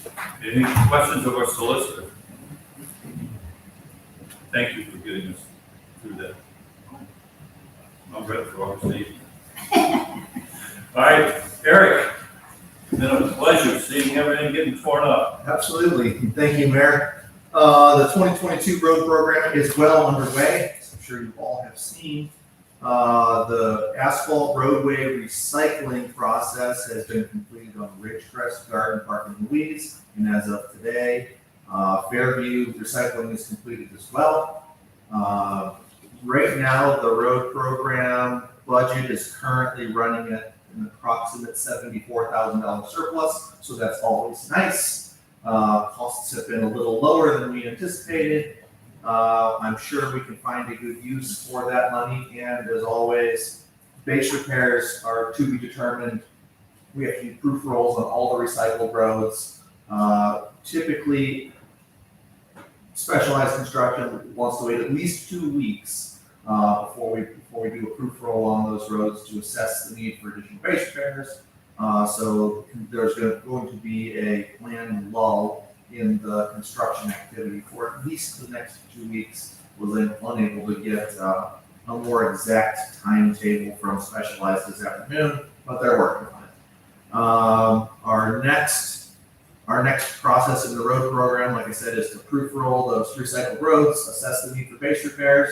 We have a line item in the contract for miscellaneous base repairs that Tim and I go through and mark out in various places throughout the village, not necessarily confined to Ridgecrest Garden Park and Louise. Not forgetting about the parking lot, that an alternate was awarded as part of this year's road program contract to do a little bit of base repair and to do a fall chip seal of the parking lot. That date of commencement for the chip seal is still to be determined. I'll keep Streets Committee updated as that timetable plays out. But we're all in all making good progress. We're staying well within budget, and I think we're in good shape. Other than that, is there any questions for me from council?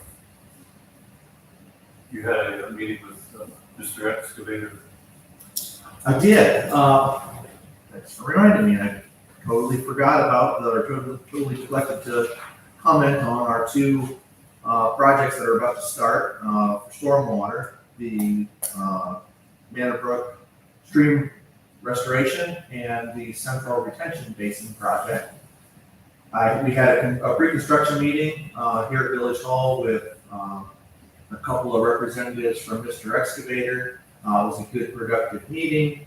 We're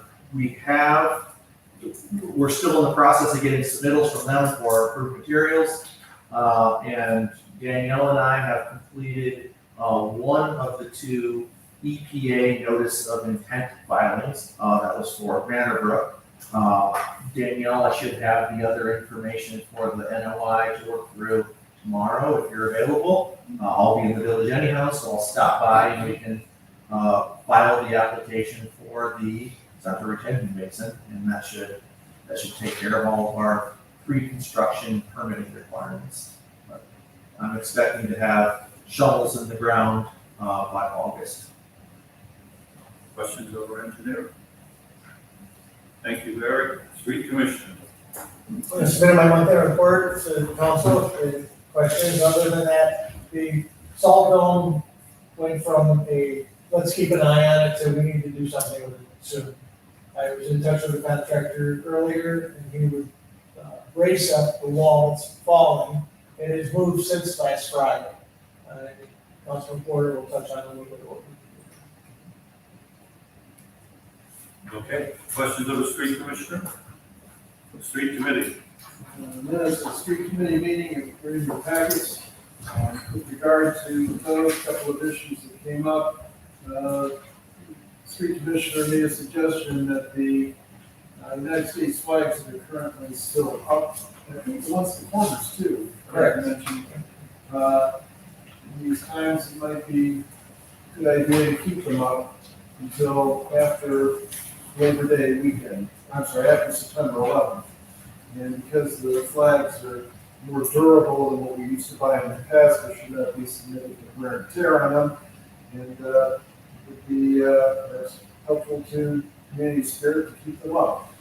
And the ordinance that we have regarding flags, permits changes by motion, as I recall, solicitor. So at this time, I'd like to make a motion that the street commissioner continue displaying American service flags that are currently up until September 12th, 2022. So moved. Second. Moved and second, discussion. All those in favor say aye. Aye. Opposed? Motion passed. Good idea, Tim. And with regard to the salt dome repair, street commissioner indicated that the contractor has indicated $500 would be about the cost to shore up the wall that's going to collapse. And we don't want it to collapse, certainly not tonight. And it is the $500 to come out of the maintenance fund, which you already have available, as I recall. It would be the other properties. Either one, because the salt dome's kind of both. Yeah. So, I don't know that you need a motion for this. I think you just go ahead and do it unless there's council opposition and desire to see the wall collapse. The only question I have is, the wall's about to collapse, but somebody can fix it for $500? He's just gonna support it. It's just a temporary fix, then we're gonna get a recommendation for a repair, and I think we should probably put another concrete wall behind it and anchor that into it and tie that wall together. And we probably do that process through competitive bid. Probably, yeah. So the bidding threshold would likely be exceeded for that. Absolutely. I think it's more than 50,000. Probably. And then we'll work with the engineer to figure out what might need to be done. He looked at it already, and we're gonna get his structural engineer to take a peek at it all. Yeah, we're evaluating 3 current options just to figure out what's the most feasible. I've actually located the old design plans, the original design plans for the salt dome, so that was a big help for my structural guy to see exactly what's there now and come up with some permanent repair scenarios. You have some kind of idea what we're looking at by the August 5th streets committee meeting? Probably. Okay. Yeah, there's no, Danielle, we'll have our usual meeting on first Friday of the month this time, rather than the second meeting last time, 7:30 at the street commissioner's office. I think that's all for streets committee. Any questions from council here? Questions of the Street Committee? If you get a chance tomorrow, walk by and take a look at the salt dome, because it's a mess. Yeah, it's made a pretty dramatic shift from when we evaluated and we're keeping an eye on it since February, March of earlier this year. It has moved. All right, we are now at the building committee. Okay, thank you, Mayor. Building met the morning of July 7th. Minutes have been submitted in the packet. I would like to make an addition, though, if I may, to the minutes. Councilman Bell made a suggestion in which Dave Osborne agreed to, under his contract, under term. This agreement shall be in effect July 15, 2022. This agreement shall be on a, instead of a month basis, be changed to 1 year. And shall continue until either the village or inspection solution gives written notice of the termination of the agreement, or the other with, instead of 15 days, it be modified to 30-day notice. Councilman Bell came up with a suggestion, they agreed to it. And that's what I did. I didn't call it, so it's 30 days is determination, or is it something else? No, it's going to be 15 to 30. From 15 to 30 days. It's also like enough from a month to a year to year. Right. It is very different. Also, Jerry, I don't want to take your time. In the current contract, since it is month to month, it does require termination of 15 days notice. And Mayor, I don't know if you have something from Dave that said, please, this is not an amendment really of the contract. This is going from month to year to year. This is really terminating previous contract and adopting a new contract. And so I had asked the mayor if he could just reach out to Dave. I don't know if Dave had sent you anything regarding termination notice. Yes. We just did, it was about 4:45 today. Right. Mayor, please cancel my existing contract and create a new contract. Hopefully effective 15 days from today. He said, I told him to say, effective July 26th, and he did July 25th. Okay. What's 15 days from today? 26? 26, yeah. I mean, Council. it has to have 15 days notice, so we can do it the 26th of July, or we can make it easy and just go to August 1st. August 1st is so much easier. The termination would then be done, and August 1st would maybe be the same contract, assuming everyone. That makes sense. Okay. Now, do we move forward with this contract or wait till the next? No, you can move forward with this contract. There's also there's one other typo that was in, under billing limitations. I think it's the second sentence where it says, should inspection solutions reach the dollar amount of this agreement as stated above, inspection solutions agrees not to bill the village, not to bill. Right? The approval of mayor and council. And then finally, again, I understand that when I look at this, I still see a confusion as to what's for sure being included inside the retainer versus outside the retainer. Well, he made that clear. He sent an email, right? Well, sure. It's still unclear then? Honestly, I think we should at least put in this phrase, an outside retainer fee. Because currently, all inspections are included inside the retainer unless it's over 20 hours. So this is definitely a change. Yes. But outside retainer fee, if we could just add in the words, so it says any and all residential inspections, zoning inspections, and or commercial inspections will be, this is what I was thinking added, treated as outside the retainer fee and will be billed by Inspection Solutions to the village at $75 per inspection. The reason I say that is, I'm not really 100% sure if managing village projects would be considered, doing inspections. Again, previously inspections were included in the 20 hours in the retainer until outside, after the 20 hours. So I guess my point is there any way to, just so we can make it very clear that in fact all inspections will of course be outside that retainer? I don't know if Dave's seen this proposed change. Yeah.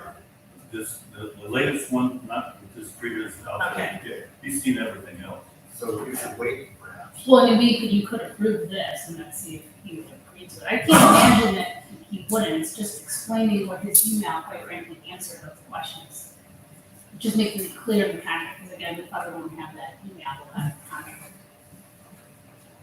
do have one question about the retainer. Okay, and I know that some time ago, maybe it was last year when the contract came up, the issue of the retainer fee came up. And, we saw other examples of agreements between Dave and other communities, and we appear to be one of the few communities that are paying him for inspection fees plus a retainer. In this proposed contract. In this proposed contract. I pulled the thread and tried to find out the source of the retainer fee.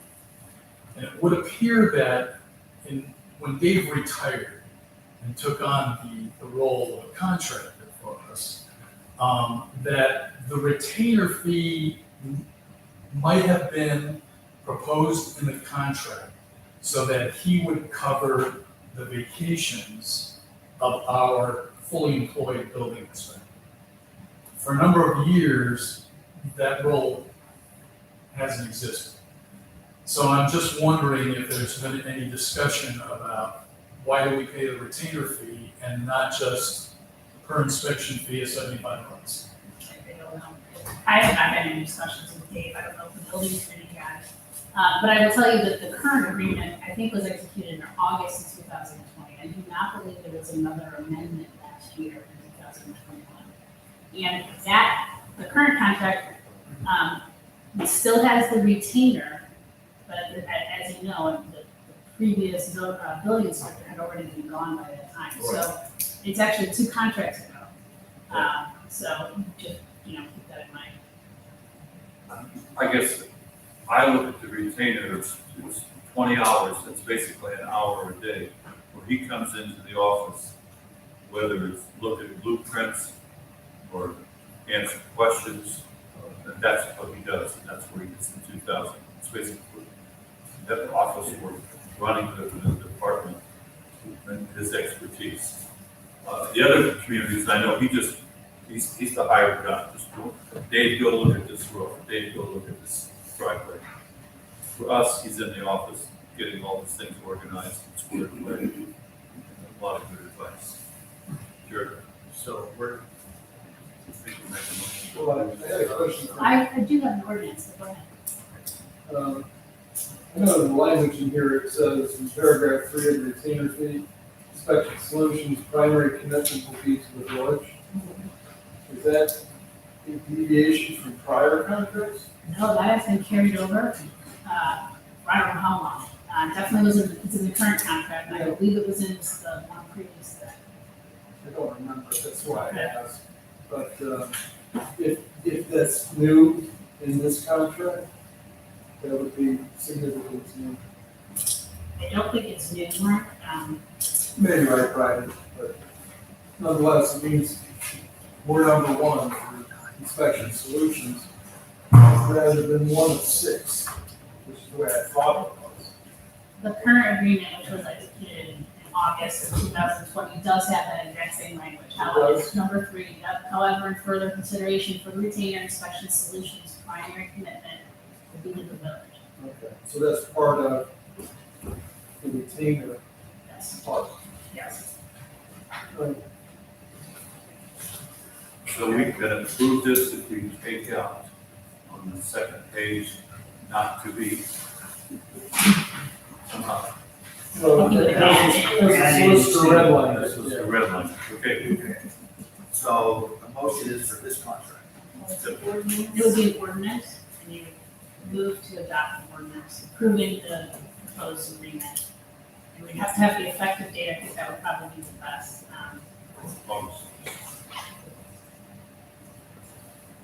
Okay, so I would like to propose an amendment. Motion. I'm not going to. Do you, I don't know if you got it in front of you, do you have the ordinance?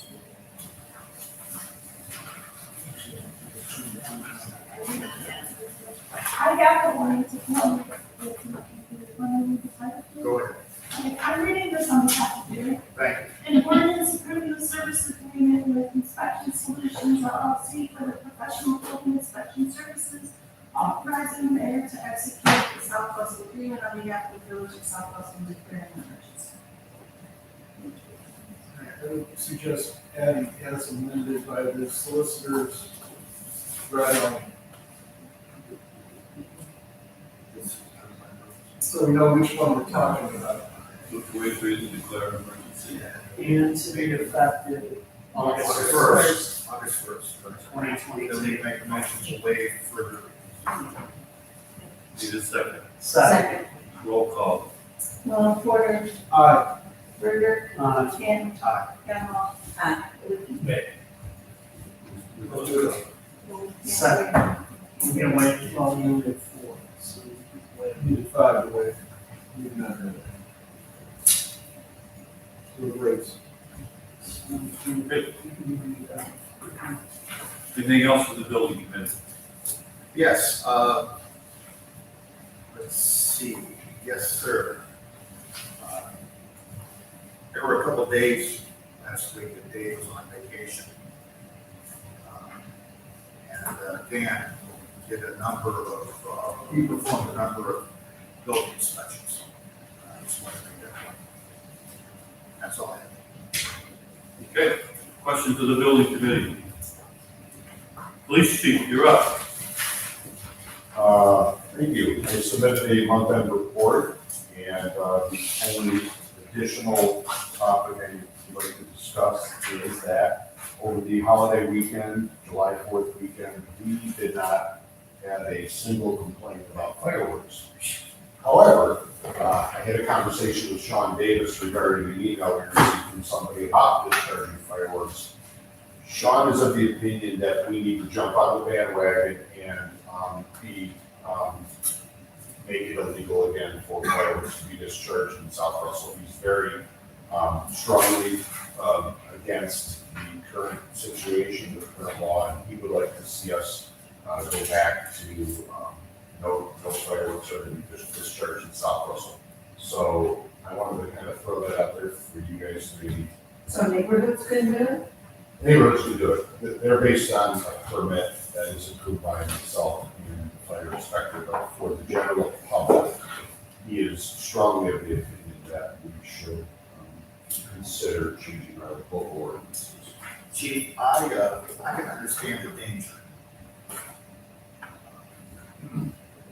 People firing off fireworks, they could hurt themselves, they could start building a fire, but as I mentioned in previous council, it would be like eating soup with a fork, trying to cover this entire village when there's fireworks going on in Manor and in other communities. I mean, The good news for us is and I mentioned this before when we talked about potentially moving in that direction, we just don't have the complaints generated on a regular basis, even in the past years, maybe a couple here and there, but we don't get inundated with calls. And this year, with this new law going into effect, we did not get one single complaint from the residents. That was phenomenal.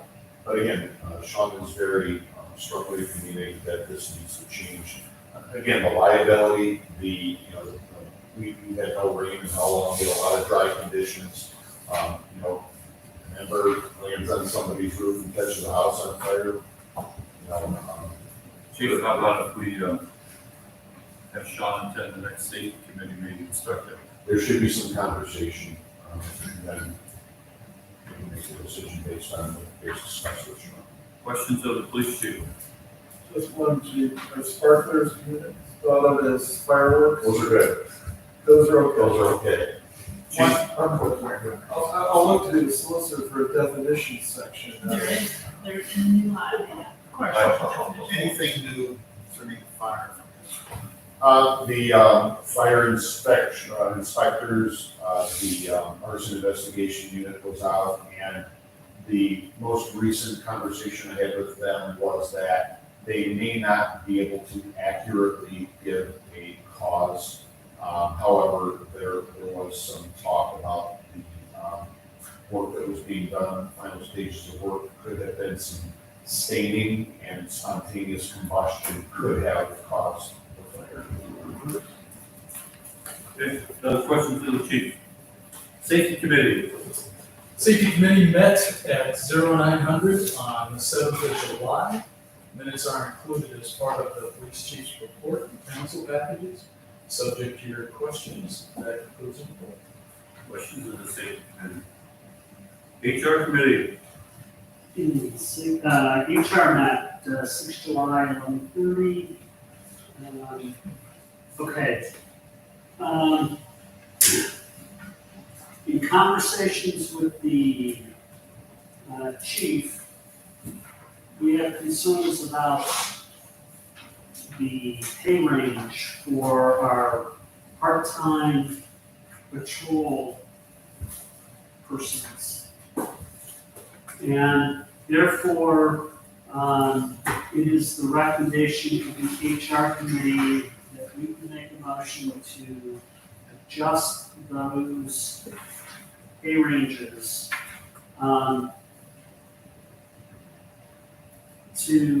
for probationary part-time patrol persons, those individuals with less than 6 months experience with us. We're suggesting a rate of $26.38 an hour.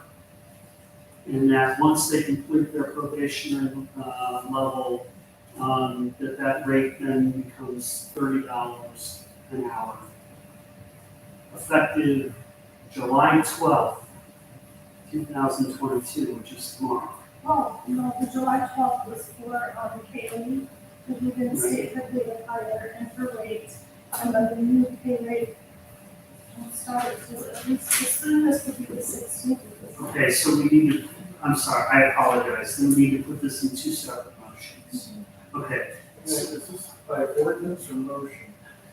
Or pay ranges? So pay ranges are okay, so if you remember the last meeting, you changed the pay range for the police part-time patrol.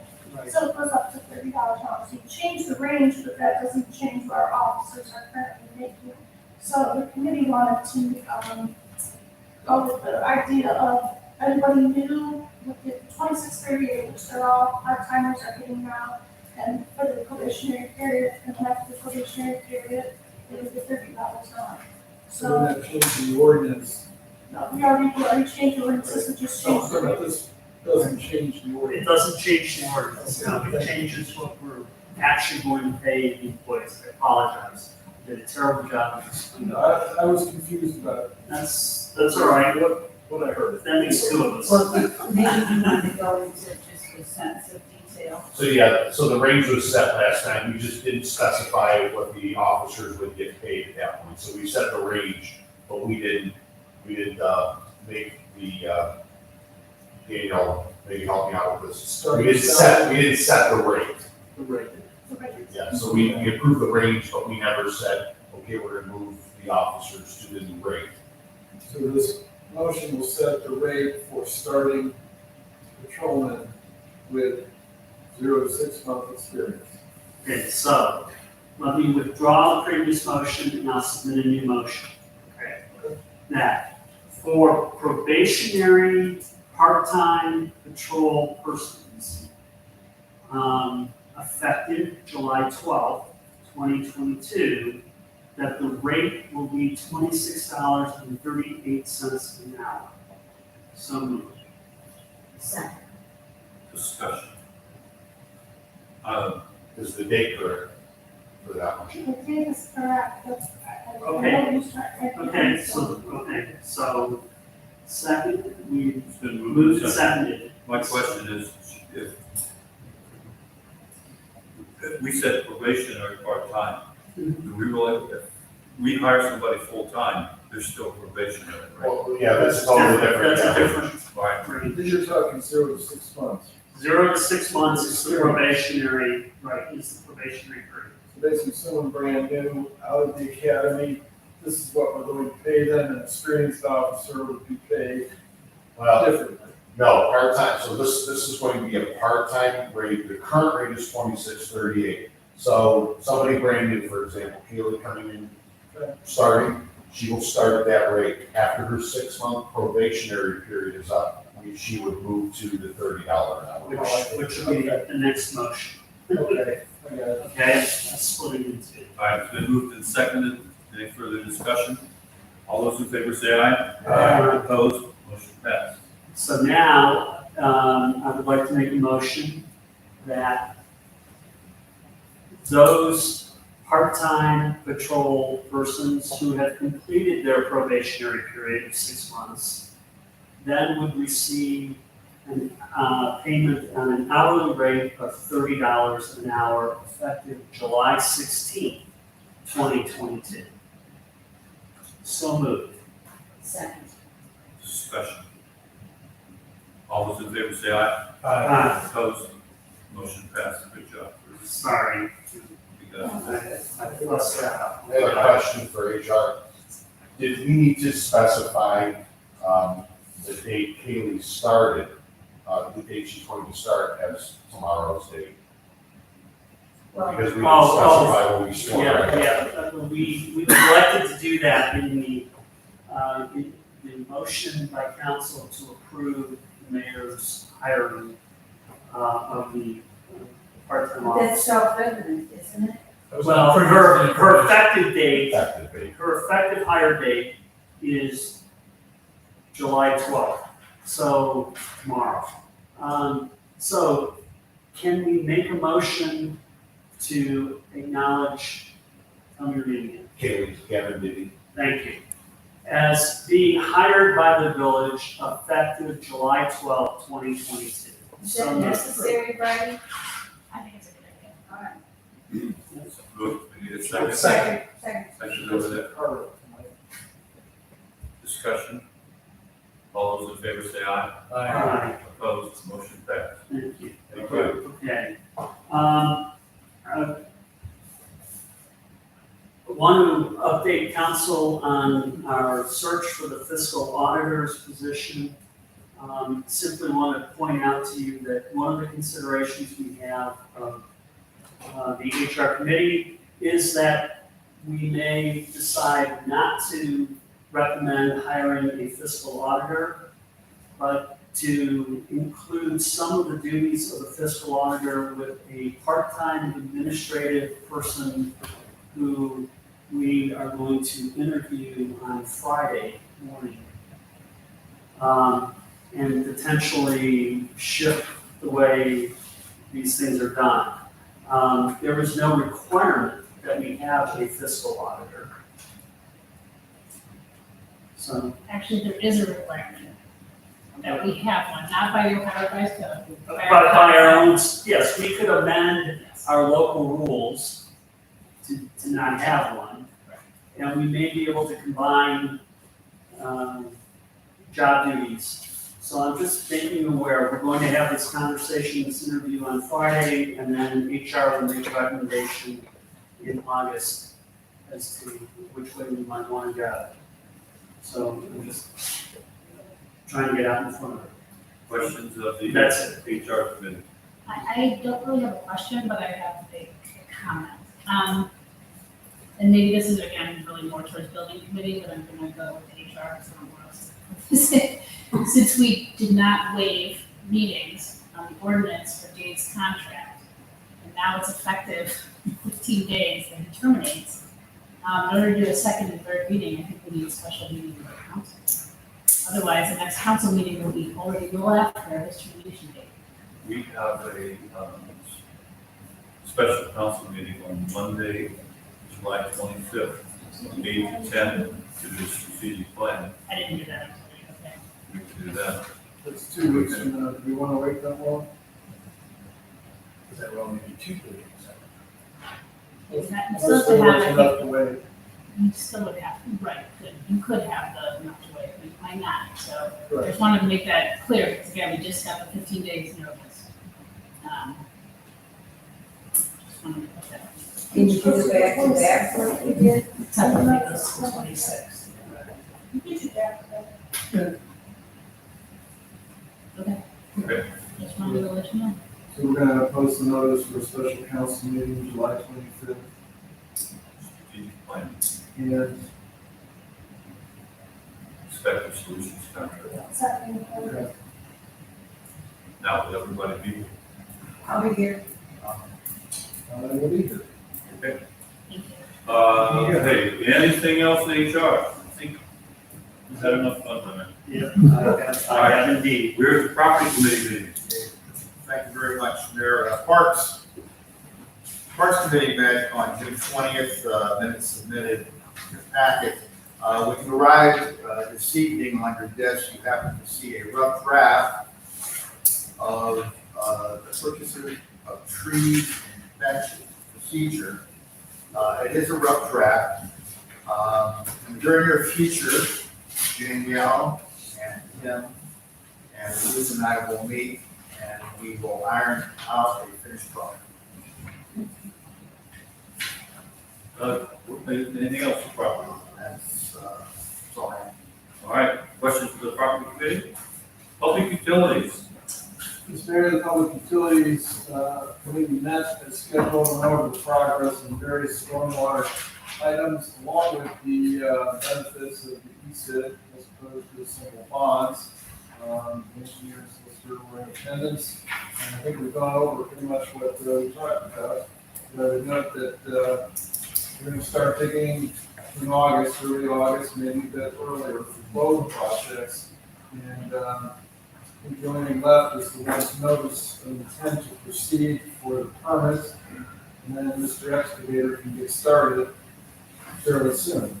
So the next couple of weeks, we may be actual to construction. I'm not sure which one we will do first, or if we do both simultaneously. Central retention basin is easier because it's just digging.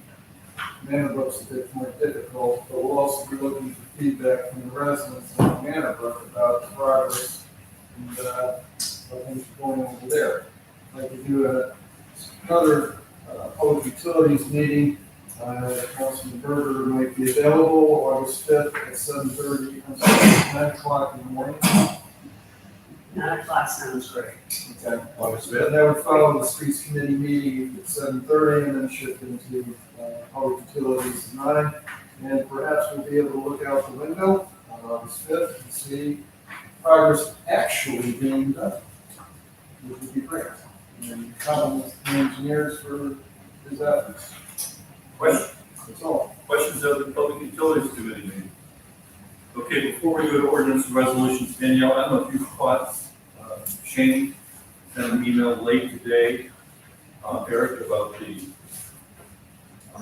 East Washington fiasco. We could kind of call it a fiasco, back and forth. So that they're still, I give them credit, they're working hard to try to get this undone and going again.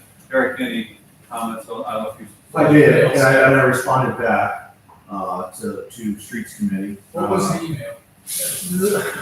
The crux of the matter is the county engineer's office intends to undertake a paving project of Washington Street.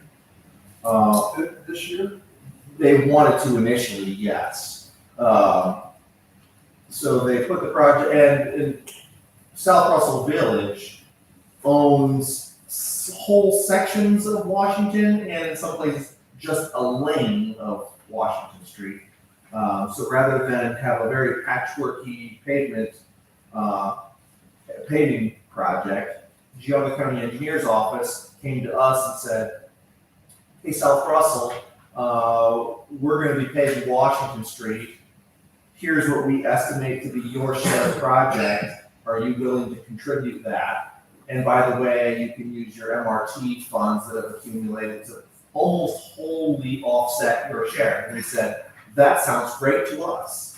And they set about advertising for bids, and they were unsuccessful in getting a bidder. In re-advertising for bids, ODOT took a look at their project scope and said, hey, wait a minute, your initial project scope says nothing about these South Russell portions. Without having to abandon the project and re-scope the project, which would put a year onto their construction schedule, you can't include South Russell. South Russell's going to have to do their own sections of Washington Street. And so I set about kind of scrambling a little bit to go out to bid if needed for our sections of Washington Street with the intent of capturing the same contractor to do the work, and go about it that way. And we could still use our MRT funds. The cost would be a little bit more because we have to bid the project as our own.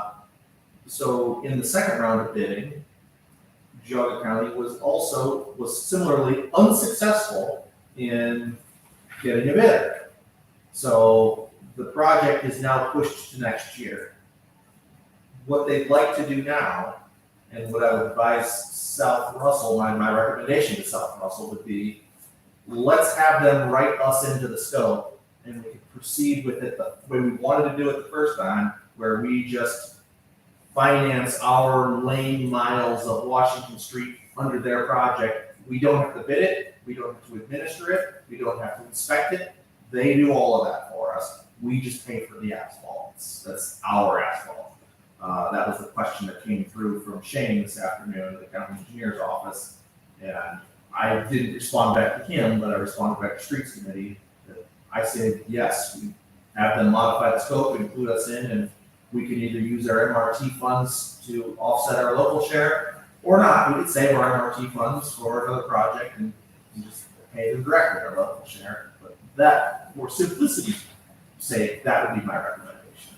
I think that's an excellent idea, provided you keep an eye on these guys. Oh, for sure. I mean, I know we don't have to administer, we don't have to bid, we don't have to do anything. However, it's still our section of the street. Correct. We are responsible for. Correct. They missed it, they should have included it. They should have included it the first time before they offered that to us as an option. I think that's the best way to go. Do we need any kind of formal action for this? They want to know. They want to know, so a response from, an official response from the village, the mayor, Okay. would be, How about this? or Streets Committee would be appropriate. I move that the village authorize the mayor, fiscal officer, and the engineer to enter an agreement with Geauga County for the purposes of paving the village's section of East Washington Street, where such cost would be borne by the village, but the project would be administered by Geauga County, with the engineer to maintain his usual watch of the performance of the paving contractor. So moved. Second. Okay, it's been moved and seconded. Discussion. All those in favor say aye. Aye. Opposed, motion passed. Now, to jump off this a little bit there. We're gonna have two culverts. Probably 4 culverts, 2 of them are being funded through PWC. Are they still gonna pay here next year? That's what they're saying. Time for this. Yeah. Yeah. Payment will be done free, but we want We want to get our culvert work done, so we're not before they pay. disrupting fresh pavement, putting in a culvert. Yeah, nothing to look for. Okay, we're ordinances, resolutions. Dennis, I think this is everything. Does Chris have to do anything with the We're gonna, continue to table it. Okay, all right. Okay. All right, I'd like to introduce and consider for adoption an ordinance declaring permissive tax expenses at $138,000, decreasing ARPA fund expenses $128,000, increasing income tax transfers $354,000, and increasing village hall headwater expenses by $115,411.31, declaring an emergency and waiving further review. So, Second. Roll call. Porter. Aye. Berger. Aye. Gannon. Gallo. Aye. Liddy. aye.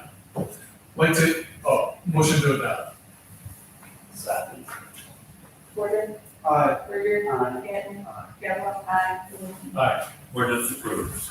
All right, I'd like to introduce and consider for adoption an ordinance transferring $500,000 from the income tax fund to the Bell Road East Fund and $100,000 to the large equipment fund, and decertifying to be transferred $100,000 to the general fund, $18,000 to the permissive tax fund, and $128,000 to the ARPA fund, declaring an emergency and waiving further reading. So moved. Second. Roll call. Porter. Aye. Burger. Aye. Cannon. Kavanaugh. Liddy. Aye. Motion to adopt. Second. Porter. Aye. Burger. Aye. Cannon. Kavanaugh. Liddy. Ordinance passed. I'd like to introduce and consider for adoption an ordinance advancing funds from the income tax fund, the Manbrook Fund, for $160,000, declaring an emergency and waiving further readings. So, And we can't wait, so that will have to go through 3 readings. say again? That will have to go through 3 readings. All right. First reading. Okay, with the bills list. All right. Now, we received a last minute modification that from the fiscal officer.